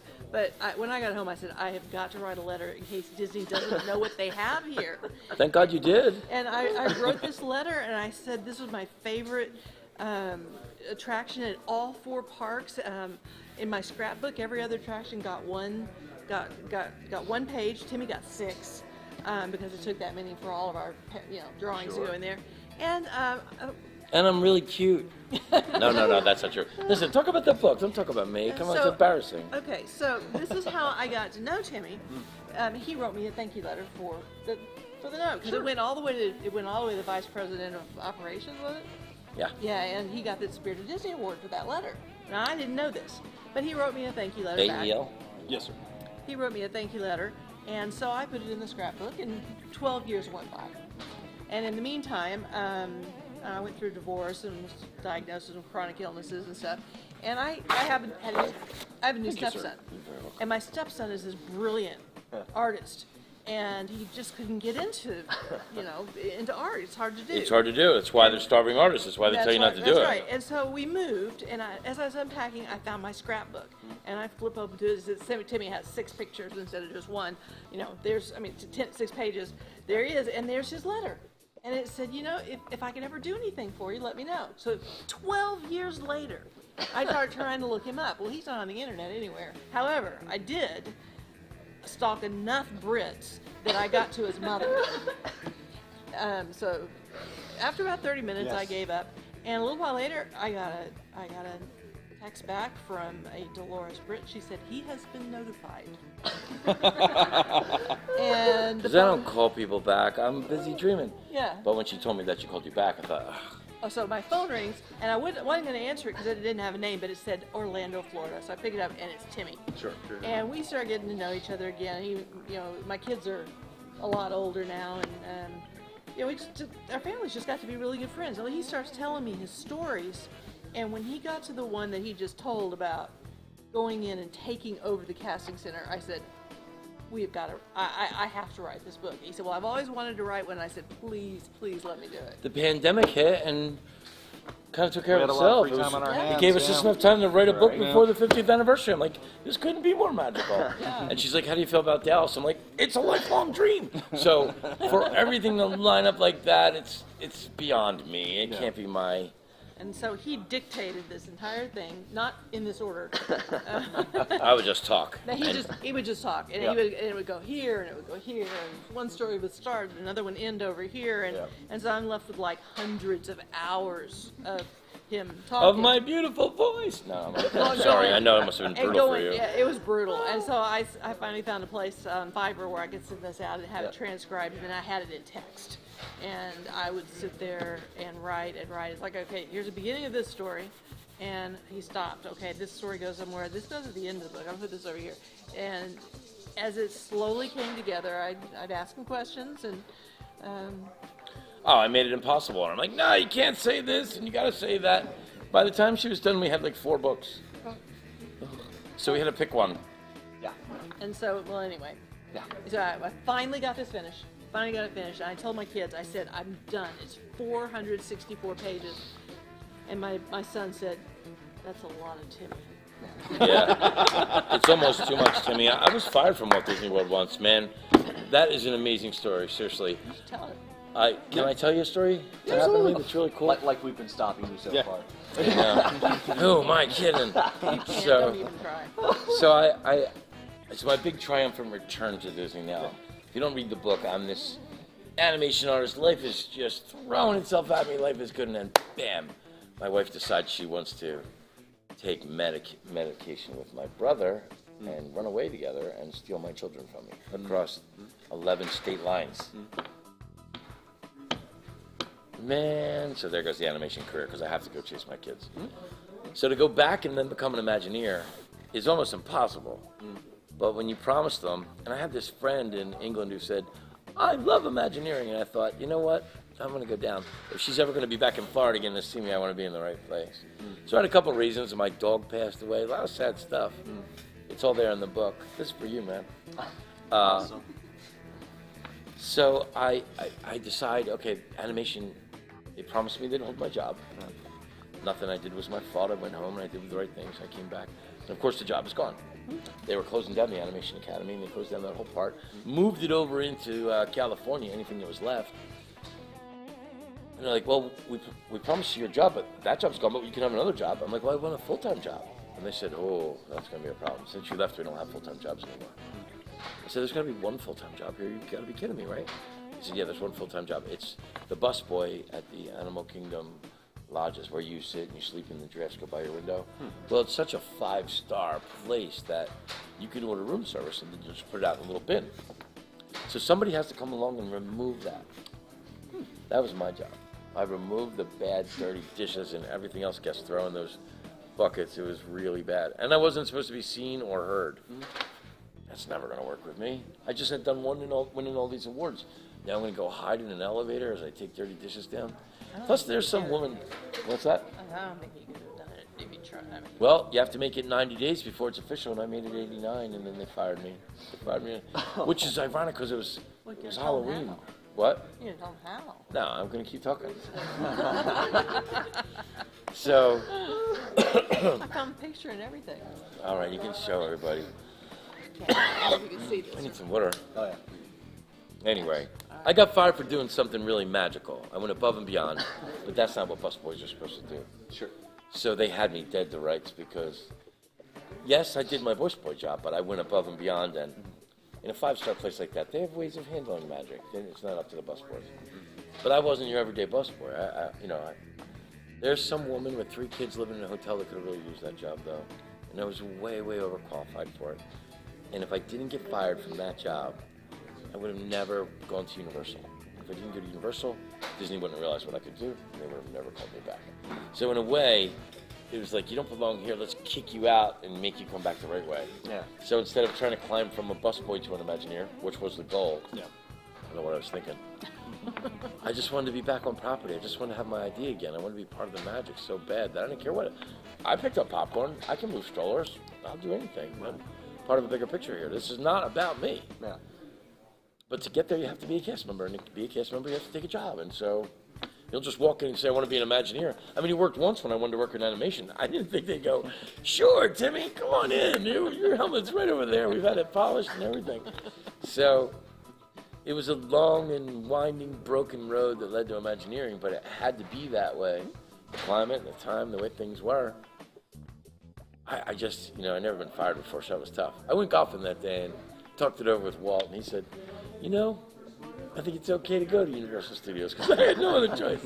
So it was really fun, but the reason I got fired is the story, and it's in the book. There was this little girl named Blossom, and she was from England, and she was so cute, this little thing, chubby little girl, cutest thing ever, but dressed from head to toe as Minnie Mouse. So I'm walking along the hallways with my cart, and I got tubs nobody's allowed to see, and I'm kind of ducking out of view. I'm like Igor, oh, don't look at the guy with the cart. So I'm like, ugh. But here this little girl's crying her eyes out. She's so mad. Somebody punched her puppy. I don't know what happened, but she was not having it. And her mom was exhausted. It was just the two of them. So it's later at night, and they're coming home from their long day, and I just, so she's like, it's like so bad. So I'm a cast member. I have to go above and beyond. This is not happening on my watch. I don't care if I'm supposed to be a busboy or not. I have to interact. So I'm like, oh, honey, you got to get down when you talk to kids. You don't talk up. You get eye level with them. Yeah, you're the same size. So I know all this, you know. Yeah. So I get down. I'm like, oh, honey, what's going on? Blah, blah, blah, blah, blah, Minnie Mouse, blah, blah, blah. Like, she's got ears on the real crooked. She's got food on her dress. She's a mess, man. But I knew something with Minnie Mouse, obviously. So I look up at her mom, and her mom, you could just see how tired this woman was. She says her and her father used to watch the Minnie Mouse cartoons together and read the books with Minnie Mouse, and they became such great friends that we booked a trip to Disney because he promised her she would see Minnie Mouse. Well, Dad didn't make it. Dad got sick, and Dad didn't make it. So the whole community puts this money together, gets her out an outfit for Minnie Mouse, sends her off to Disney World, puts her in the Animal Kingdom Lodge. Everything's perfect. Except on this particular day, which is the day, they have 2 days left. Man, it's her 4th day of trying to see Minnie Mouse, and somehow they always missed Minnie. Minnie has other things to do, and she can't be there in the same spot. There's 4 parks, and there's only one Minnie Mouse, so she has to go from park to park to park to park to park. So there's a schedule. But if you're late or you have a 5-year-old that's crying her eyes out and just so excited and you have to let her down day after day after day, by the time this little girl walked by me, there was no more magic. It was over. Magic was done. Rip down the castle, take down those flags, it's over. She was not having it. But because I was a cast member before and I had worked in animation and I knew kind of my way around, I knew that if you call any manager at any other part of the park and ask them for a favor, help you make some magic for a kid, they will usually fall over themselves and do it. Doesn't matter who you are. Yeah. So I drew a little picture of Minnie Mouse. I just happened to have the pad of which rooms I did. It was an official Disney checklist. But I flipped it over, it was blank. So I sketched out this Minnie Mouse and I got down to the little girl and I'm like, if you just take this to Minnie Mouse tomorrow and ask her to sign it for me. She's my friend. I'm sorry you missed her, but there's no more tears here in Disney World. This is supposed to be happy. Magic's going to happen for you. Then I look up at her mom and I'm like, there's this place called Chef Mickey's, and I think it's on like Thursdays or whatever, but all the characters will come out and dance with you and have a lot of fun with you. I said, I can just call ahead, make sure Minnie's there, and make sure that little Blossom shows up with her dress, and suddenly it's party time. She gets to see And the Minnie Mouse doll. Minnie Mouse. Oh, she had a Minnie Mouse doll too, plush. So the next night, what nobody knows is that after I drew the picture and gave it to her, I just picked up a house phone, called over to Chef Mickey's, talked to the manager. Absolutely, Timmy. I said, you can't miss her. She's covered in this and described it. Well, the next night, here they come again at the same time, but this time, the girl's in her mom's arms sound asleep. She's crashed, man. She had too much magic. Yeah. I didn't know that yet. So her mom gives her one of these and wakes her up, and she's Timmy? And it was like out of a movie. Because I saw it coming, and I knew what to do, but this girl wasn't having any parts of anybody else but me. She's booking down this hallway. Her ears are gone. She drops this stuffed animal on the way, and she's just screaming my name. And I hear this little, like in this cute little English accent too. Like it was that kind of thing. And I just reached down, like I got down on one knee, and I just scooped her around and I hugged her. And then she starts to rattle on in this beautiful English accent, but she talks so fast, faster than me. She said, oh, first we did this, and then we did that. And then finally her mom came up and said, Minnie Mouse singled her out, signed her picture, they showed it to me. They had the greatest time. They did a line dance. They're spinning their tails. Pluto came over and licked her head. She just was the belle of the ball. Everything that her father promised her had happened. So I'm so happy now. I'm like, yes, Of course, it's just a matter of going a little, calling somebody, saying hey, and everybody working together to make the magic. That's what happens in Disney World. Well, the next day when it was time to check out, they go up to the desk. They check out to the concierge. Remember, 5-star, very posh. Mm-hmm. They don't want to hear from busboys drawing Minnie Mouses on the back of their sheets. That's not how you do things at Disney World. But they asked the girl, the woman, how was your stay? And she said, it was rough at first, but then we met the most magical cast member in the world that working here. And he was just up there doing this. I almost can't get through this. It was so beautiful what she said. And the girl goes, oh, really? Well, thank you. That all of our cast members are magical. And then the minute that woman left, she called my manager, and I was fired. Yeah. But you're not sorry you did it. No way, man. I would do it again tomorrow. That little girl Blossom got that day, and I don't care what anybody else says. That's what I was put there for. Oh, yeah. So, but there is a woman with 3 kids in a hotel room that could do that job, and that might be all she can do. So I was too overqualified. But that was just the magic where you can see how Disney's really strict about a lot of things. Yeah. But I was hired as a position to be a busboy, and I took that position very seriously. So when they fired me, I really didn't have a leg to stand on. I went way above and beyond. I can understand that. Remember, I was out of Disney for 4 years with all that momentum building up. So the first time I got there and got that job, man, I was the happiest busboy they ever had. I was so glad to be there. Fireworks of magic. Yeah, like it was saved up, and touch people and sparks would come off. I'm really sorry, I have too much pixie dust. It was really a lot of fun. So, and they were very polite about it. They had the union there and everybody there because firing people is a big deal, And I've never been fired in my life. So for them to say, yeah, we had a concierge calls. So they give out cakes, champagne, and a giant cookie like this big as the magic at the Animal Kingdom Lodge. And that's what they do. So if they would have went to them and said, we missed Minnie Mouse all week, we're really sorry, here's a giant cookie. I know this because remember I was the busboy. So I'd get all the trays with the cookie with one bite out of it and then who knows what else on it. I'm not going to say, but just people varnish on everything. It was really, I love people, but the stuff they leave behind, that's not in the book. And I won't ever say anything bad about Disney. They did the right thing, they made the right choice. I was wrong, they were right.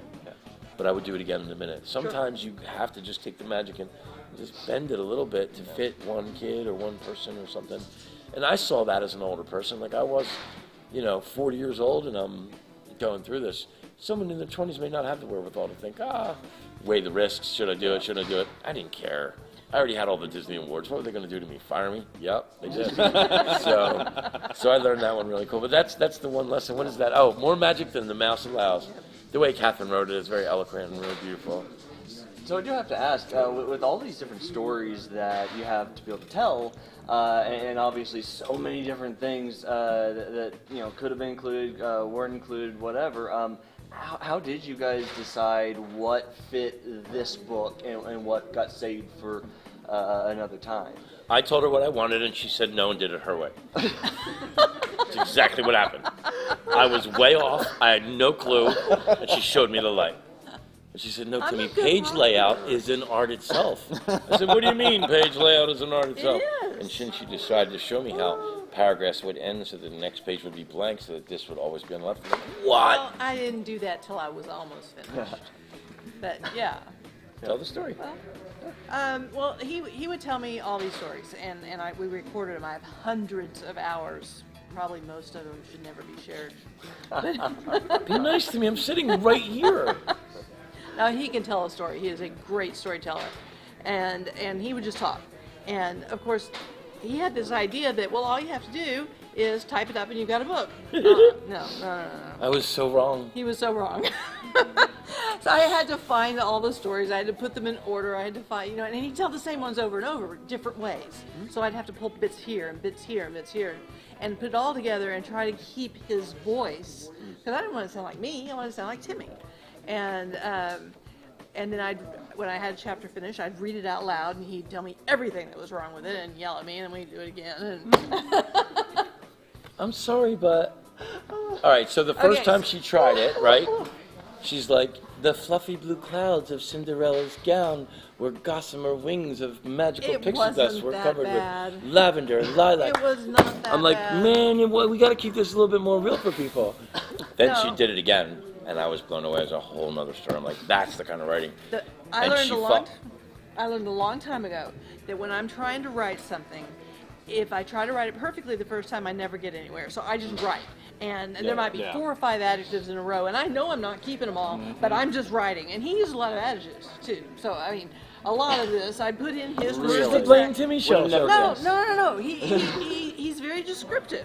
And I would just write it down as he said it, and then I would rearrange it, and then I'd do pass after pass after pass, and each time eliminate one more adjective until it read like a story. Because when you tell a story, and Timmy's brilliant at it, he's the most brilliant storyteller. But if you had to write it down, But if you wrote it down, it wouldn't make any There's sense. no periods, there's no commas. I don't cross my T's or dot my I's, so it gets He really never messy. ends a sentence. They just keep going on. Sentence Hey! after run-on sentence after run-on Yeah. sentence. And Like every I do page that has too, sneakers. but Yeah. I know how to edit it afterwards. Yeah. So, and there were a couple of stories. Like there was one story that he told. It was a great story, but it just didn't fit in the flow. In my life, man, she took my life and she decided how I was supposed to live it. No, you agree. This is getting harder. you agree that particular story didn't fit, but you could tell it some other time, some other place. I don't know what story you're talking about, but I agree with you. Just because I've You- learned, I have the bruises to show. Just say yes. Oh, no. Just say yes, dear. Oh no. You want to fight? No, man, Okay. not at all. Nope, you win. I surrender. And then and then there came the fight about the illustrations, because I said, Timmy, this is a story about an artist. There has got to be pictures. And he says, no, the story's really good. It stands alone. Yeah, I mean, And- it's a great story. Yeah, if I draw yeah. pictures, people won't read it. You know, I had it all wrong again. Yeah. And I said, Timmy, When in doubt, you're wrong. Remember that. Like I learned to tell But myself see, a I little tell mantra. people I was doing this, and I've written all my life, and it took 2 years to do this, so a lot of people heard about it.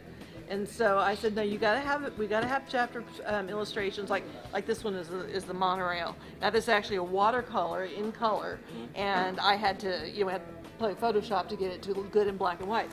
But there's a total of 50 pictures, illustrations in there, and he didn't want to do it. And I said, look, everybody who asks says, are there going to be pictures? And he said, no, it'll be fine with that. And I said, no. Everyone I tell about You can't this. argue with everyone, Mike. No, you cannot argue with that. Everyone. You'll be there all day. Yeah. Everyone absolutely. wants pictures. And so he starts coming up with stuff like, there's the best picture of Walt Disney in here you will ever see in your life. And So I agreed Wait, to it, and so I he said, agreed. okay, He fine. agreed. Ugh. take a look at this. Have you ever seen a better drawing That's of charcoal. Walt Disney? Yeah. This when he did this, it was like, okay, you are going to do these pictures. I saw Alice in Wonderland, and that's what, in Alice in Wonderland, Al says, it's not a book if it doesn't have pictures, and that was it. I said, okay, if Al says it, I gotta do it. So I sat down And and Catherine made, wasn't going to let you get away with not doing it. if you want credit, fine, but I gotta give half of the credit to Alice in Wonderland. Alice can have it, but I was going to See, I back her stole that up. right from her. Because she was right, she validated with everybody. Nope, only Alice can make it happen. Nice. So that's if you ever want to write a book, here's the 3 top things. Don't, and try not to, and please don't. Really. You tell your whole life story for what? So that if people go, yeah, it was okay. I'm like, why'd I do this? And when we No, finally finished it, it was huge. Yeah, I'm only kidding. If you get a chance to do it in your life, please do it. If you have something to say to people, like there's chapters in here about me looking for this tree to drive into. It wasn't always happy stuff. I went through that divorce with my wife. And my kids, man, my kids are amazing. And so to lose all that, to get to a place where you're done, that's it, I can't, life is too gray, I need color. To God stepping in and saying, wait a minute, what about all the kids that are sick over here that you could help, and you feel so selfish, and all of a sudden your life gets ignited, and you're like, I am. And I went to the Ron McDonald house, and the sick little kids there picked me back up. My life was done, and they gave me hope and reason to try, and their little smiles and their little terrible drawings would get better and better. So at first it's like Winnie the Pooh, Great and it's chapters. like, yeah, that's Winnie the Pooh, all right. And then it was, whoa, that's Winnie the Pooh. Like there's a difference between Pooh and Winnie the Pooh. Well, these kids, they showed me every variation of Winnie the Pooh they could. But then when you look at them show their parents, it doesn't matter how good or bad that Winnie the Pooh is. That little kid's reaching out, but the other arms isn't there, or they're covered with tubes. But in that moment when they take that picture and they hand it to their parents, there is not a more precious piece of paper in their lives. Not their mortgage, not their wedding license, whatever that little kid just handed them. Because you don't know how long the little kid's going to be there or how long it took for him to get here. But that little kid's proud of himself, and he signed his name like we talked about signatures. And when he shows it to him, just in that moment to be someone to have the privilege to watch that all over this whole room of students, little kids, different ages, different really, really sick kids. Their parents are struggling and worried, but for 5 minutes, that kid wasn't sick. He wasn't a patient. He wasn't a cancer patient. He wasn't a victim. He's just a little artist, really proud one too. So some of those drawings that I make jokes because they're little kids, they're amazing. They're little hearts one in those pictures. And I'd rather see a picture where you used your heart to draw it than somebody like me who goes, oh, oh, just put it together. Like, if you care about what you do, it reflects in the work, and these kids are just brilliant at it. So they saved me, and so that chapter's in here. Oh, and that was hard to write too. In real life, I'm a therapist, Yeah. and so I deal with depression. And when I get to this chapter where he's decided he's going to run into this tree, I didn't know how I was going to get through it. He'd come in and say, "How's it going?" I said, "Going." She was crying. She would be crying her eyes out. Yeah, That's the and truth of it. it was really, really hard. Well, to we write. all get to a place sometimes in our lives Yeah, where we we're do. just desperate, and we're like, what do we do next? But the Like, thing I didn't see yeah. an answer. Well, The thing is, there are people out there. There's a lot of people out there who've thought about running. Or their been car through a into tree. divorce, or had Yeah. horrible things happen. And this shows how God turned him around. Yeah, because I was And- done. I'm like, all right, Yeah. before I go, I'm going to church. I'm going to make it right. You know, I don't know what you guys believe. I don't care what you believe, but I know there's a God, and I believe in him. That's all I'm going to say. I'm not saying anything about any denomination. I'm saying God and me, we're cool.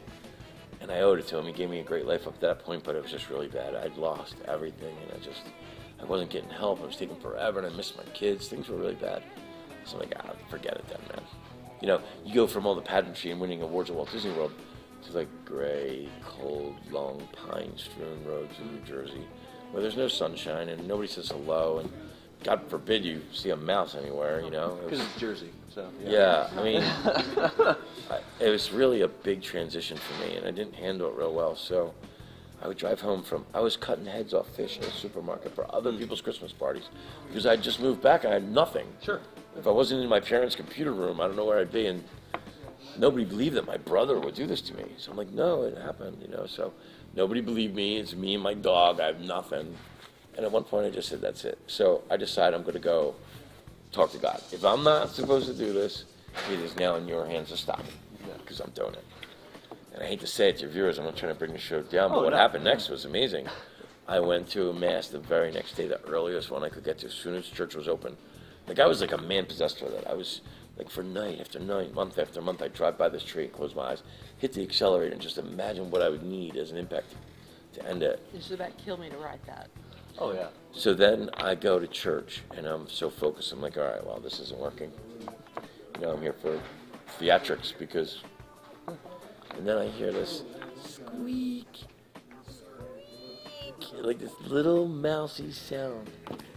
Of course it was a mouse. It came up from my thoughts, and I look over, and it was 5:30 in the morning. There weren't a lot of people. Yeah, there was this old couple pushing their handicapped, severely sick little boy in a wheelchair up to give the gifts. Now, there was snow outside. This was wintertime when this happened. And for them to care and give up so much their whole lives for this sick little kid, in an instant, I was like, I am so selfish trying to end it all. I have this amazing talent, these two great kids, and that's something to build on. So I thought, well, if I see parents like that pushing that kid, who am I? And then I was so mad at God. I'm like, so you're going to save my life and you're going to do it with a mouse? Like, even that's not funny to me.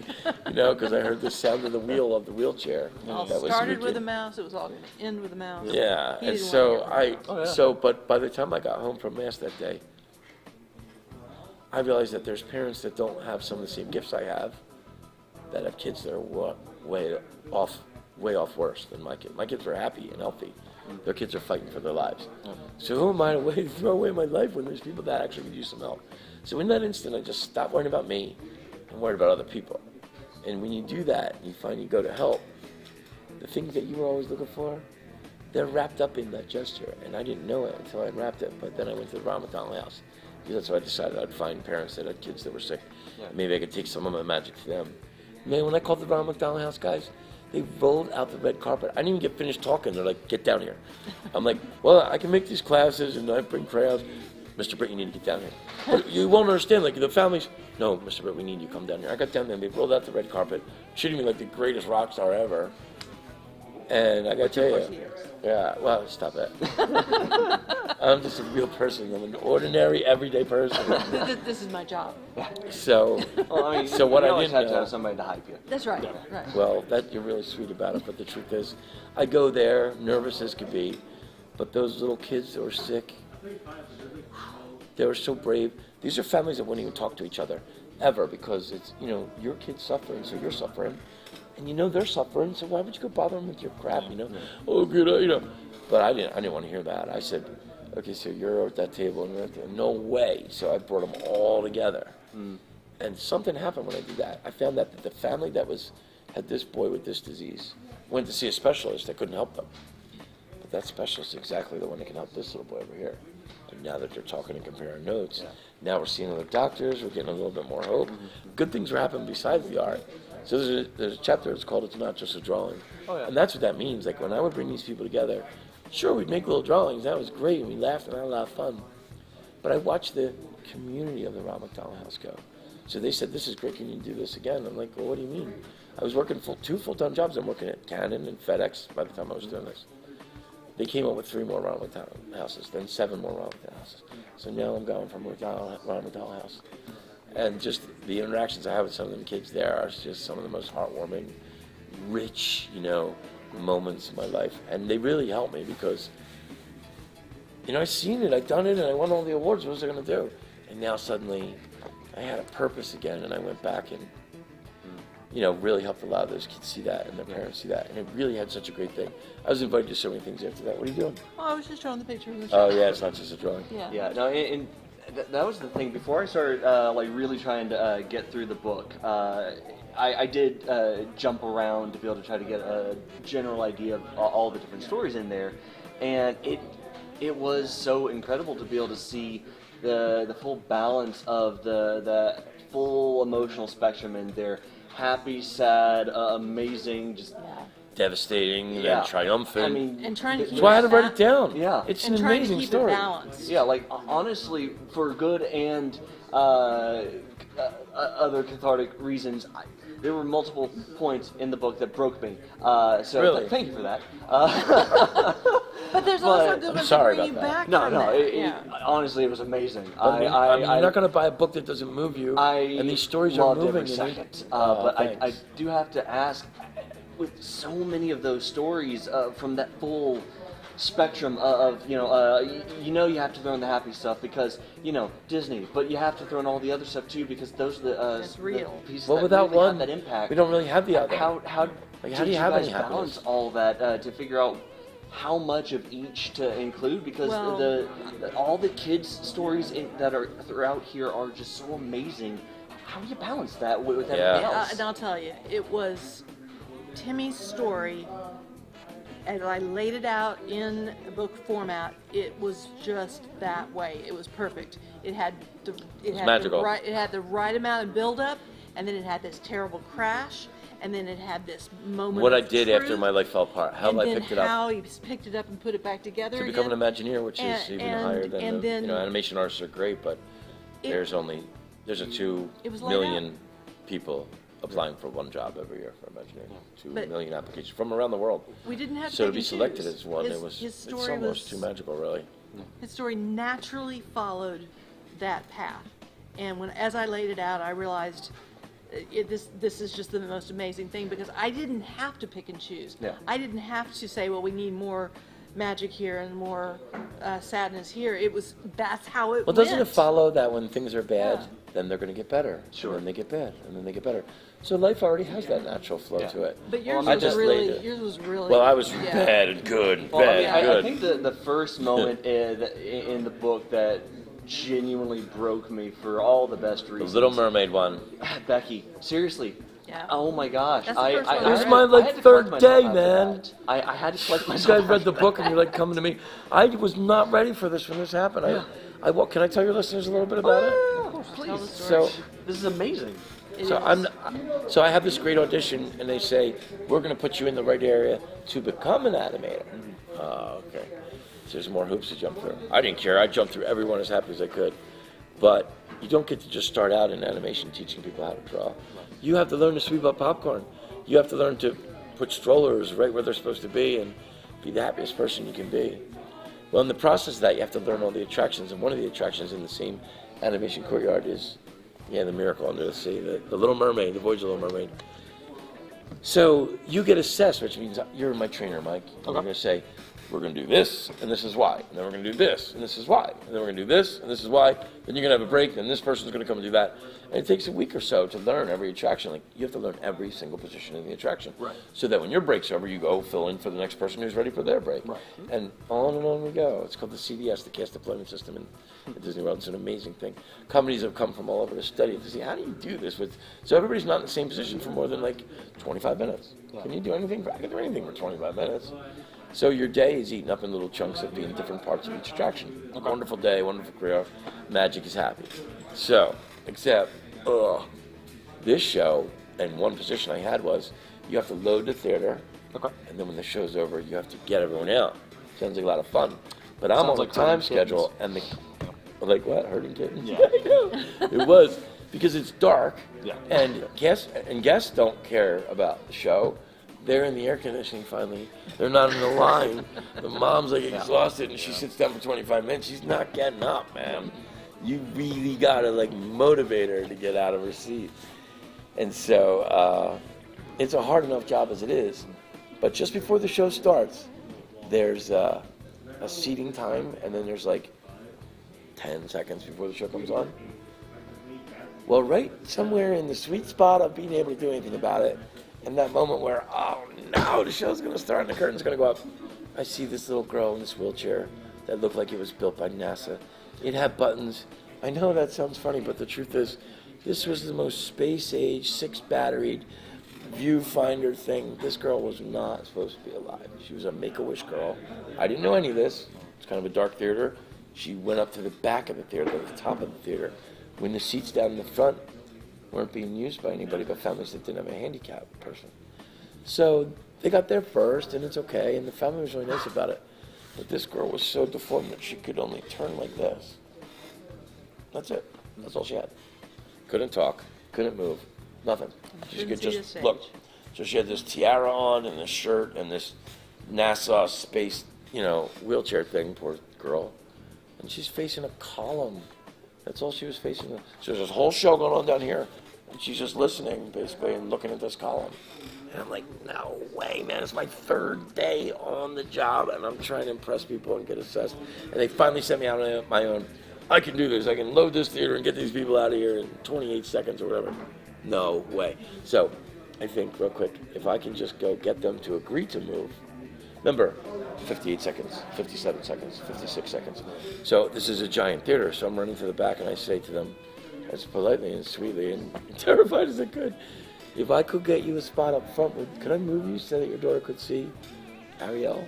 Well, I didn't have to ask them twice. They're like, if you could do this, that'd be great. That's awesome. But now we're down to 37, 36, 35. And I didn't ask the people up front if I could move them. And you just don't do that in Disney World. That's kind of a no-no. Like, people are sitting there comfortable. You don't just come up and say, hey, can we ask you to move? But that's exactly what I did. And God bless these people.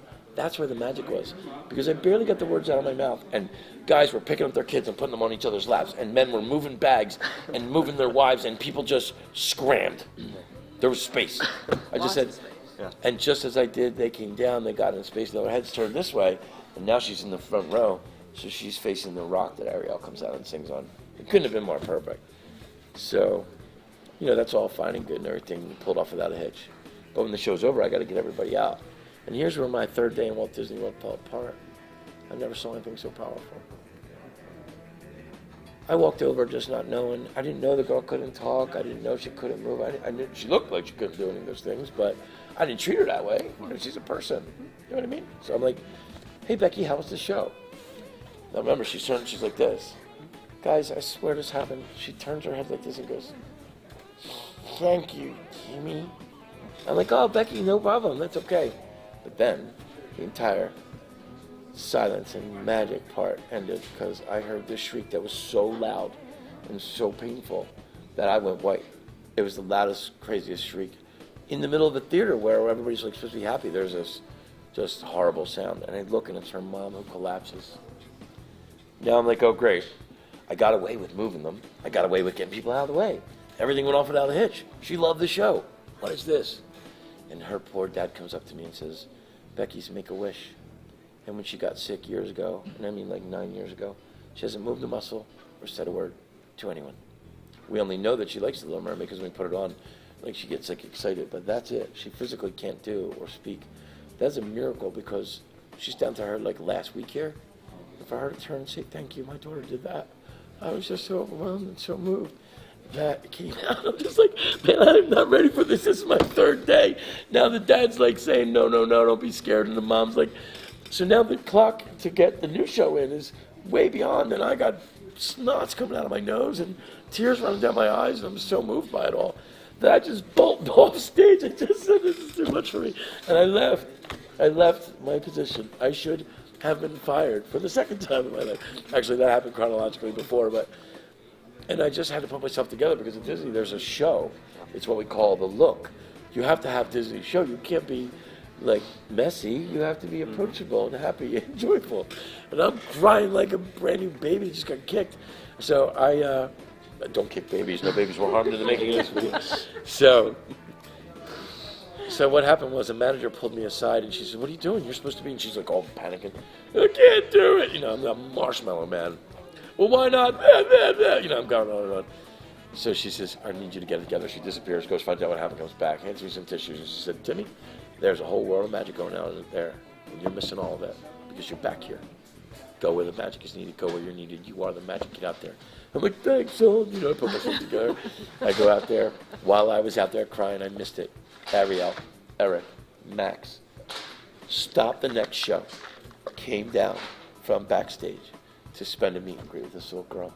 Then they were escorted over to the Magic Kingdom in a whole nother park to have dinner with all the other princesses. This little girl, from me just moving her from here to there, got to have one of the most amazing magical Disney experiences. I almost can't talk about it, but it's in the book, and it's a really beautiful situation. I won my very first Spirit of Disney award for that, for just moving them. I broke every rule, I did everything wrong, and they awarded me for it. So when I got to the the Animal Kingdom Lodge years later, and I helped that other little girl, I thought, well, what's the worst that can happen? I got fired. So, but that's my, wow. And then can I tell the magic thing that happened when we wrote that chapter?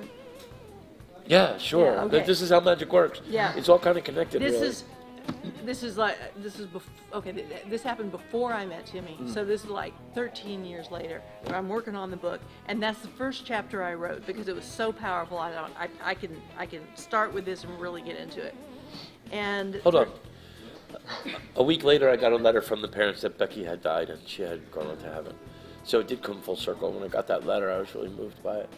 But a week later, they had wrote a letter to Disney World, and they read that in front of everybody, saying how I did what I did, and so it really kind of came full circle. But Becky did have that last memory, and it was really kind of special. And I didn't realize when I took the job that I'd be a part of these moments, these magical, powerful moments where you could go left or you could go right, but no matter which way you go, do it for someone else. And either way, you're going to see magic at Walt Disney World. It's amazing what happens. Go ahead, I'm sorry. 13 years later, I'm writing this chapter. And one of the people that encouraged me the most was my stepmom, and she just passed away on Memorial Day, but she was with us every step through this. And she and my dad would read the chapters and comment on them and really encourage us. They got to that chapter, and my stepmother turned to my father and said, "Oh my gosh, we were there." Right. And he said, "What?" And she said, "Don't you remember that time we was at the Little Mermaid Theater?" And everybody had to move to make room for this girl. And then afterwards, her mother was screaming. And Dad said, yeah, I do remember that. My parents were in the theater and had moved out of the way for this to happen. They were in the second row behind the people. Years later, they pay for her to go to Disney World when her life is a mess, and that's how we met. So when she came home years later, 15, whatever years later, and writes the book, her mom reads it and says, I was there. So it's kind of funny how magic is connected in a lot of ways. And she couldn't believe it. And so she Unless there's a lot of little girls that are about to die and their mom screams and all that stuff happens right in the animation show. I don't know, But she said, what year was this? And I figured out all the years. And they used to go with my stepsister, who is a Disney Vacation Club member, I think 3 or 4 times a year. And we matched up the dates, and we never quite got, they're never quite sure, because we don't know exactly the day that this happened, but they started describing the scene to us, and I would tell Timmy stuff that wasn't even in the book, and Timmy said, yeah, that was it.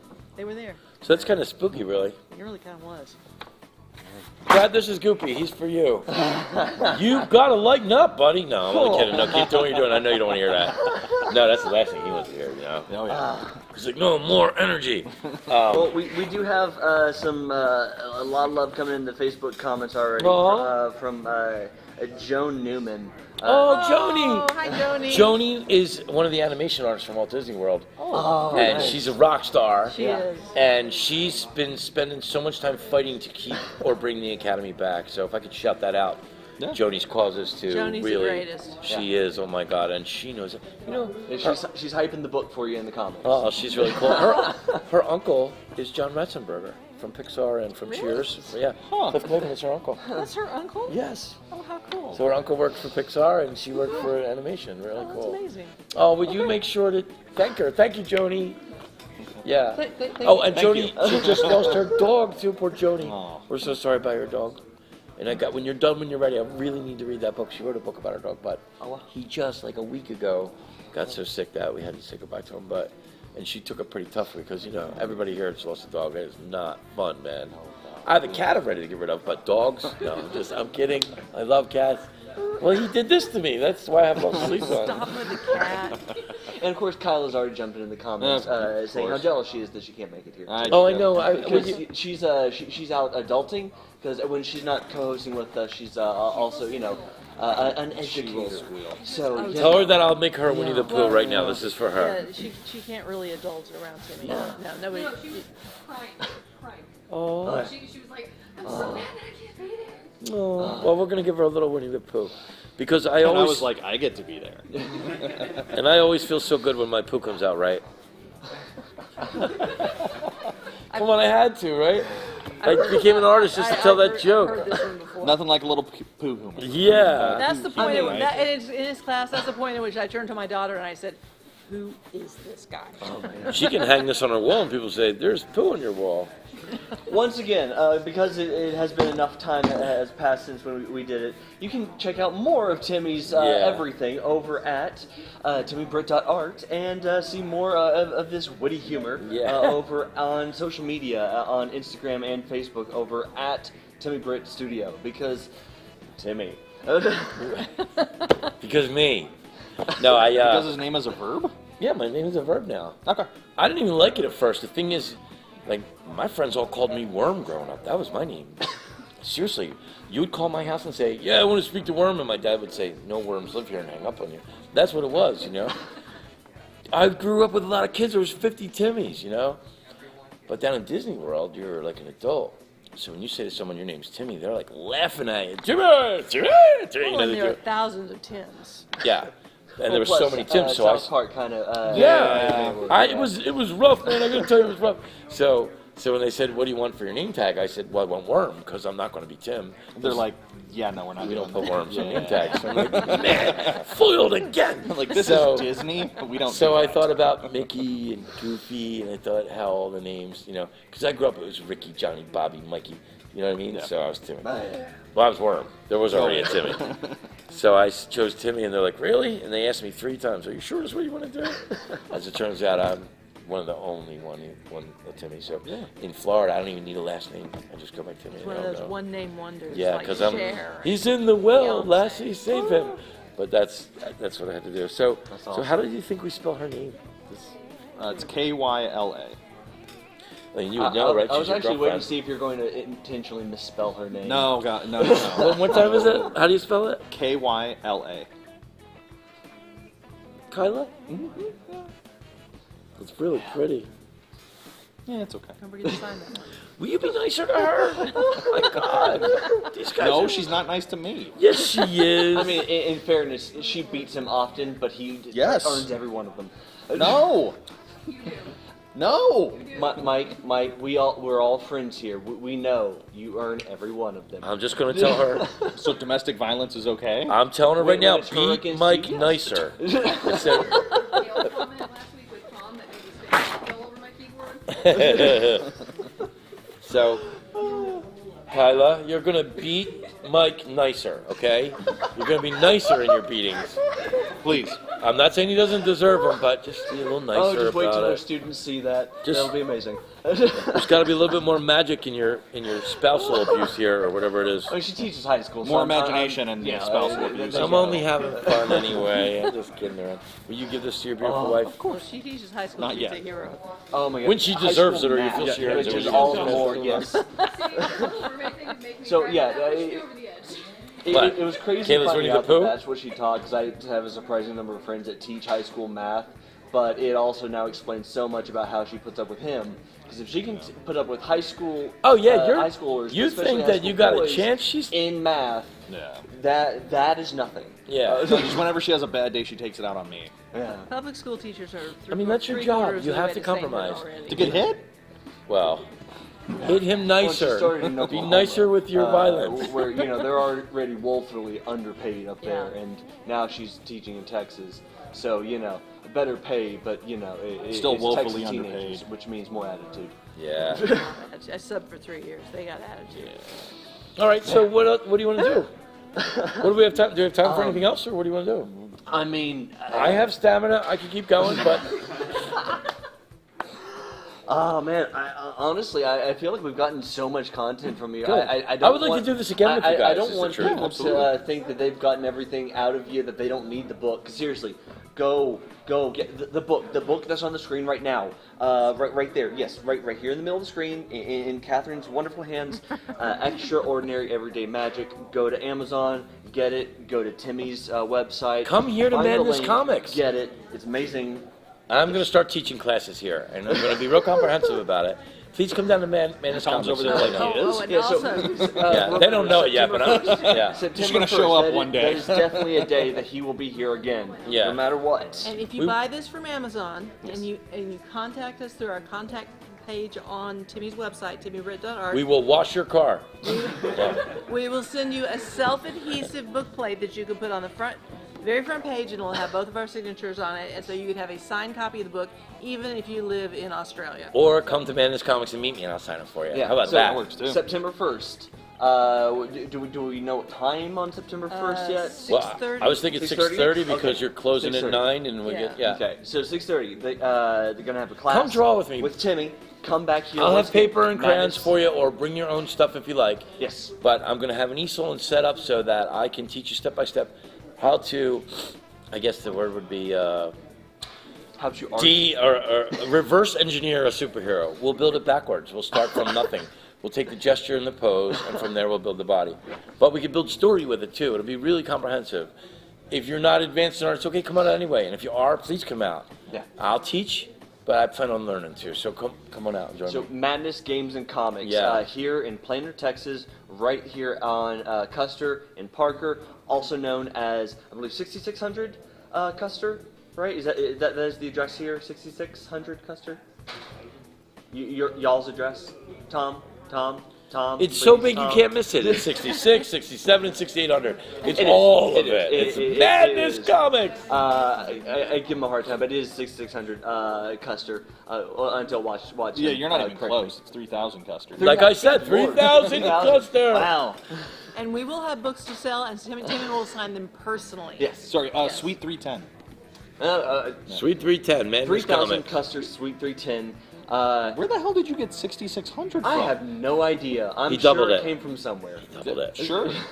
Yeah. Remember, the ADHD, it could have come from so That's many it, places. So yeah, many. there's that But excuse. I will say, once again, correct me in the comments if you can, but Madness, largest games and comics store It's an in North emporium. Texas, possibly all of Texas. Seriously, The correct me. universe. I Yeah, dare you it correct is. me, or please correct me. I don't know, whatever. It's so But big you could it'll choke be a moose. amazing. Come back, check No out mooses Timmy, were harmed. be part of the fun. It'll be amazing. Get a book Yeah, signed. and Yes. you're really All going to the love what we movies. do. We're going to take a story that night, and then we're going to build the super character into our story. So you really feel like you're your own comic book, illustrator or animator. And So Joan- come help me Joan's do already that. saying she's in the comments. Oh, I can't wait. Good, I can't good, wait. good. I'm glad she's I've been coming. worried about her. Losing dog stuff. So yeah, no, this is going to be great. I know that anybody that does not understand how awesome that class is going to be. Oh, yeah. Well, I mean, do you know how Yes, many yes. animation artists and Imagineers and art directors from Universal do you know Yeah. that are going to come and do this for That's you? a really good question. I'm going to say you. Yeah, I mean, I was about to definitely say you. one. especially in Yeah. Texas, And like there's if a you're on the lot West of Coast or them. the East Coast.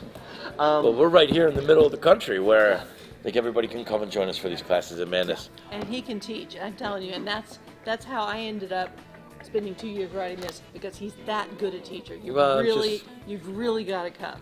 I've had a long career of education, experience, and then putting the two together. From that, it's given me a perspective that other people don't get to see. I've been high above the animal kingdom, above the floating mountains. I've been high above Norway. I've gotten to work with some of the most incredibly talented people in the whole world. And I've had more people come see my team's artwork than any other artist in the world. So with those kind of things, it gives you a different perspective on stuff. And so when people ask you a question, you find ways to break it down very simple for them. So if you say, well, I can't draw hands or I can't draw feet, well, Here's how. let's see you try, and then let's try it this way. And all of a sudden you're like, oh, it's just a circle and a line and a circle. I'm like, yeah, that's all it is for any artist. But until somebody shows you that, you don't have that eureka moment as an artist. You don't really like, wow, I get it. But little by little, the moments are starting to add up, and you're getting confidence, you're getting experience. Next thing you know, you're bringing me artwork. I'm like, this is bad, man. I mean, bad good. Yeah. Like fat is good, kind Yes. of. We Like, grew up in the 90s. I wanna say understand badass, but good I don't means wanna bad, curse. bad means good. Remember and- PG-13. yeah, And PG-13 does not mean PG-13. right. Yeah. But the freedom to be able to express yourself, but with a little guidance, and then maybe if you're really advanced, you come show me some things, and we'll use them in the class too. It's going to be really interactive and a lot of fun. There's no pressure, and with life being so bad as it's been in the last couple of years, and us all being separated, I just think it's a good social. Yeah, it's a good social thing to get out of the house. You can wear a mask, not wear a mask. I don't care. I'm not going to ask. I'm fine with the pandemic. I've already had it. I've had the antibodies. Then I've got vaccinated, so I'm good. So I'm not afraid if you want to come to my class. But if you feel comfortable wearing a mask, please do. You know, we're in Texas. You make your own decisions how you want to live. But if you do come to the class, be prepared to have some fun. Ask some questions. Let's do it. Big pieces of paper like this, and we'll get a little crayon and we'll work it out. And from there, we can go to watercolor, pastel, anything. We can really build yourself some great scenes or cells as they would be from a comic book page if you want. And of course, you did mention there's one other thing coming up in September that is also. Oh, local, the Comic-Con thing- in Dallas. We're gonna a thing be- at a place with some stuff. We're going to be at Fan Expo. Haven't got all the details worked out yet, but I'm going to get to draw the portrait of Doctor Who and his assistant. What's her name again? Character's name, Rose. Actor's name, Billy Piper. Billy Piper. Hubba, freaking Hubba. That girl's beautiful. Seriously. and we'll have My Prince. team showed me pictures like, do you think you could draw this girl? I'm like, ugh. I hope I can. We're going to have Prince of some of Timmy's art that he'll sign for you. We'll have plenty Come of see copies. me. It'll be a lot of plenty fun. of copies of Extraordinary Everyday Magic. I really want to fill this place with students, though. So that's the biggest thing. September 1st, be here because it'll be amazing. Absolutely, once 8 years of in a lifetime kind engineering, thing. 4 years of engineering Yes. school. I've had 4 years of engineering school and 8 years of art school. So with that vocabulary and then all the practical experience, you just won't find another teacher with that much to show you. Yeah. You can ask me anything. If I know it, I'll tell you. And if I don't, I'll find out. But what it's going to be about is the art. We're going to build something together as a team. And everyone's will be a little different, just like this little kid's Winnie the Pooh is different than that little kid's. But I think if we walk through it and take the time, it's not a half-hour class. It'll be like 2 hours. We're going to sit. We're going to work on something. But when you leave, you'll have something that you built. And you'll be like, I didn't know this, and I didn't realize that. I never looked at it that way before. That's what this is about. Showing you things you've seen your whole life, but showing you how to look at them so you can apply them to the next thing you're trying to do. And that's kind of what a teacher's supposed to do, right? So come have fun that night. Yeah, come on out and have fun. Either of your Be a own lot free of will, fun. or we'll come and find you and drag you down here Yeah. ourselves. Right, Brad? I mean, yeah, it's not like we have anything else going on. Are And we do have. What, you won't be here? No, I'm gonna be in Florida on vacation. Well, I'm going to talk to Thomas about doing it every Wednesday when he sees all the people come in. Yeah. For 3 months. We have another comment break in just to point out. David Goodspeed saying that we love Timmy. Oh, So, yes. love you Wasn't too, he man. one of our podcast hosts? Yeah. Okay. So These guys are great. I have a lot of friends and stuff that really are behind what we're doing. And every time we do a podcast, I try to talk about different things. In this podcast, man, I was crying. You guys got me to cry, man. That's not hard. That's not cool. Sorry? Question mark?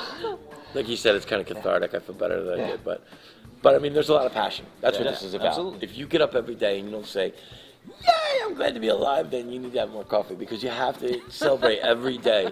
You don't know when it's going to end. Use your life for something good. Share it with other people, and watch the rewards start to come back. It's kind of like a boomerang. If you give life everything you have and throw it out there, it does pick up momentum and circle and gather more, and in tenfold, when it comes back to you, you're a much richer person. But only if you put that first initial effort out there. Things don't always come to your door. You have to kind of go get them. And you don't even know what you're going after sometimes. I understand that. Just try. The thing you're supposed to do, if you're near your path, it will suck you into it, and your path will become evident. But it won't happen until you're a little older than you guys. So give yourself some patience. Give life a chance, And thank you so much for having me. Yeah, No, thank absolutely. you for taking the time. Yeah, so keep an eye on social media for any further details about any other things coming up for Timmy. Be sure to go check out Madness's social media for details about September 1st. If you want to be able to get any other news and updates about that as it comes along. And again, because do not forget, go to his website, timmybritt.art. Check out the stuff, the things, and the places, and get the book. Amazing. And if you follow me on Timmy Britt Studios, I'll follow you right back, And of course, On Instagram. one more time, Madness, Games and Comics, here in Plano. Amazing. Come check them out if you haven't already. What's wrong with you? Check them out. And then He's got a great voice, doesn't he? That's okay. He's funny, isn't he? I try. I am. And then, of course, our necessary shilling because the algorithm is a thing. Dallas Geek, baby. Don't forget. Because we have to sell ourselves. Yeah, always. Because this is the internet, and the internet is not free, so you must sell yourself. Because OnlyFans is not the exclusive place to sell yourself online. Should we start an OnlyFans? I don't know. Are you okay being all the content on there? Yeah, I'm fine. I feel like that would do well. Yeah. Okay, good Awesome. talk. Something big just happened right in front of me. What it was. I don't know what OnlyFans is, but we're fans, but we're not your only fans, so... is this something where you just talk to the fans? Not quite. It's a thing with a place and some stuff. Instead of those 2 Muppets, you're going to be Bert and Ernie. Yes. Oh, there I we go. get it There you now. go. We'll talk off air. We'll talk off air. What did you do to me? So be sure you can check. We're a lot older than they are. You can check out more of our content, live video and other, over on YouTube. Do not forget to like, subscribe, and hit that bell notification icon to be able to be notified when we go live or have new videos because, Stuff like this could happen. Google's not always good about telling you when we post stuff, but that way you'll be sure to find out. And you can miss awesome stuff like this. Yeah, you You would have don't want missed to do it. that. No. Come on, I would came hate all that. this way. I wore a long sleeve shirt just to cover my cat scratch fever. Let me show you one more time. I've been injured and I have a fever. I really shouldn't be here, but I'm here for Is you it a guys fever because I'm for not giving cowbell? up. From what? Is it FIFA for cowbell? There's always room for cowbell, isn't there? Gotta have more cowbell. And then We of need more course, cowbell. and then of course over on the Facebook, when Zuckerberg is willing to be nice to us, be sure to go That and lizard person. like, You guys don't like follow, him very much. Share.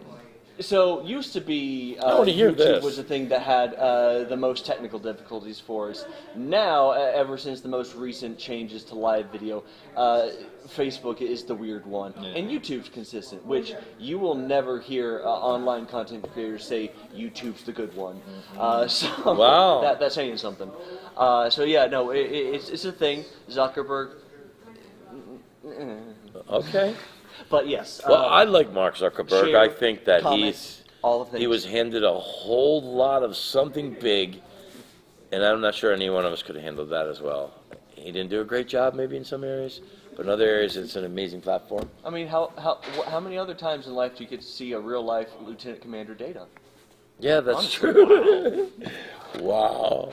I mean, I like Data. That's for not any fair. of you out there that have Data's seen, likable. Yeah, well, for any of man. you out there that have seen the epic rap battles of history, you'll understand what I'm talking about with that reference. Well, I don't want to talk about anybody on this. If you want to talk about Mark Zuckerberg, that's fine, but I want to talk We're about... too old. Oh no, we Yeah, we're we too don't. old. We're too old. ultimately, we don't anger the algorithm for any platform, but once again, especially not Google. And generally, it's just a rule we live by. We don't anger the mouse because, Disney owns the world at this point, and it's safe not to anger the mouse. They give I us never so got- much. They could take so much away too. I never got fired from a job in my life, but they fired me, and I thanked them for it. Thank you. fair. I learned something. And you can always get the audio of all of our live shows, pre-recorded shows, and now every Thursday, our audio-exclusive podcasts over on Apple Podcasts, Spotify, iHeartRadio, Google Podcast, and Stitcher, because reasons. Yeah. But yes, you can go all the places to be able to find some way to be able to consume Dallas Geek content, and right now, get more Timmy. Go back, rewatch, Too much listen, Timmy. all the things, all the reasons. Yes. Come throw up on us here at Madness Comics. Too much Timmy. It's more magic than the stomach allows. I'm sorry. I just wanted to. I'm with the geeks, man. I'm You having fun. didn't get too much, Timmy. Well, I mean, that's really all depends on who you're talking to. Yeah, man. Too much is never enough, right, Michael? Always. See No, that? there is only one Timmy. There is That only is one Timmy. about There's as only true one as of it gets. everybody. I just accentuated mine by never giving up, and that's the whole thing. Yeah. I have a lot of energy, and it seems I'm never going to outgrow it. At 54, almost 55, I still feel like I'm 18 years old. I just want to still play and do stuff. I call him Hurricane Timmy. Yeah, I'm a hurricane now because I leave mess in my wake.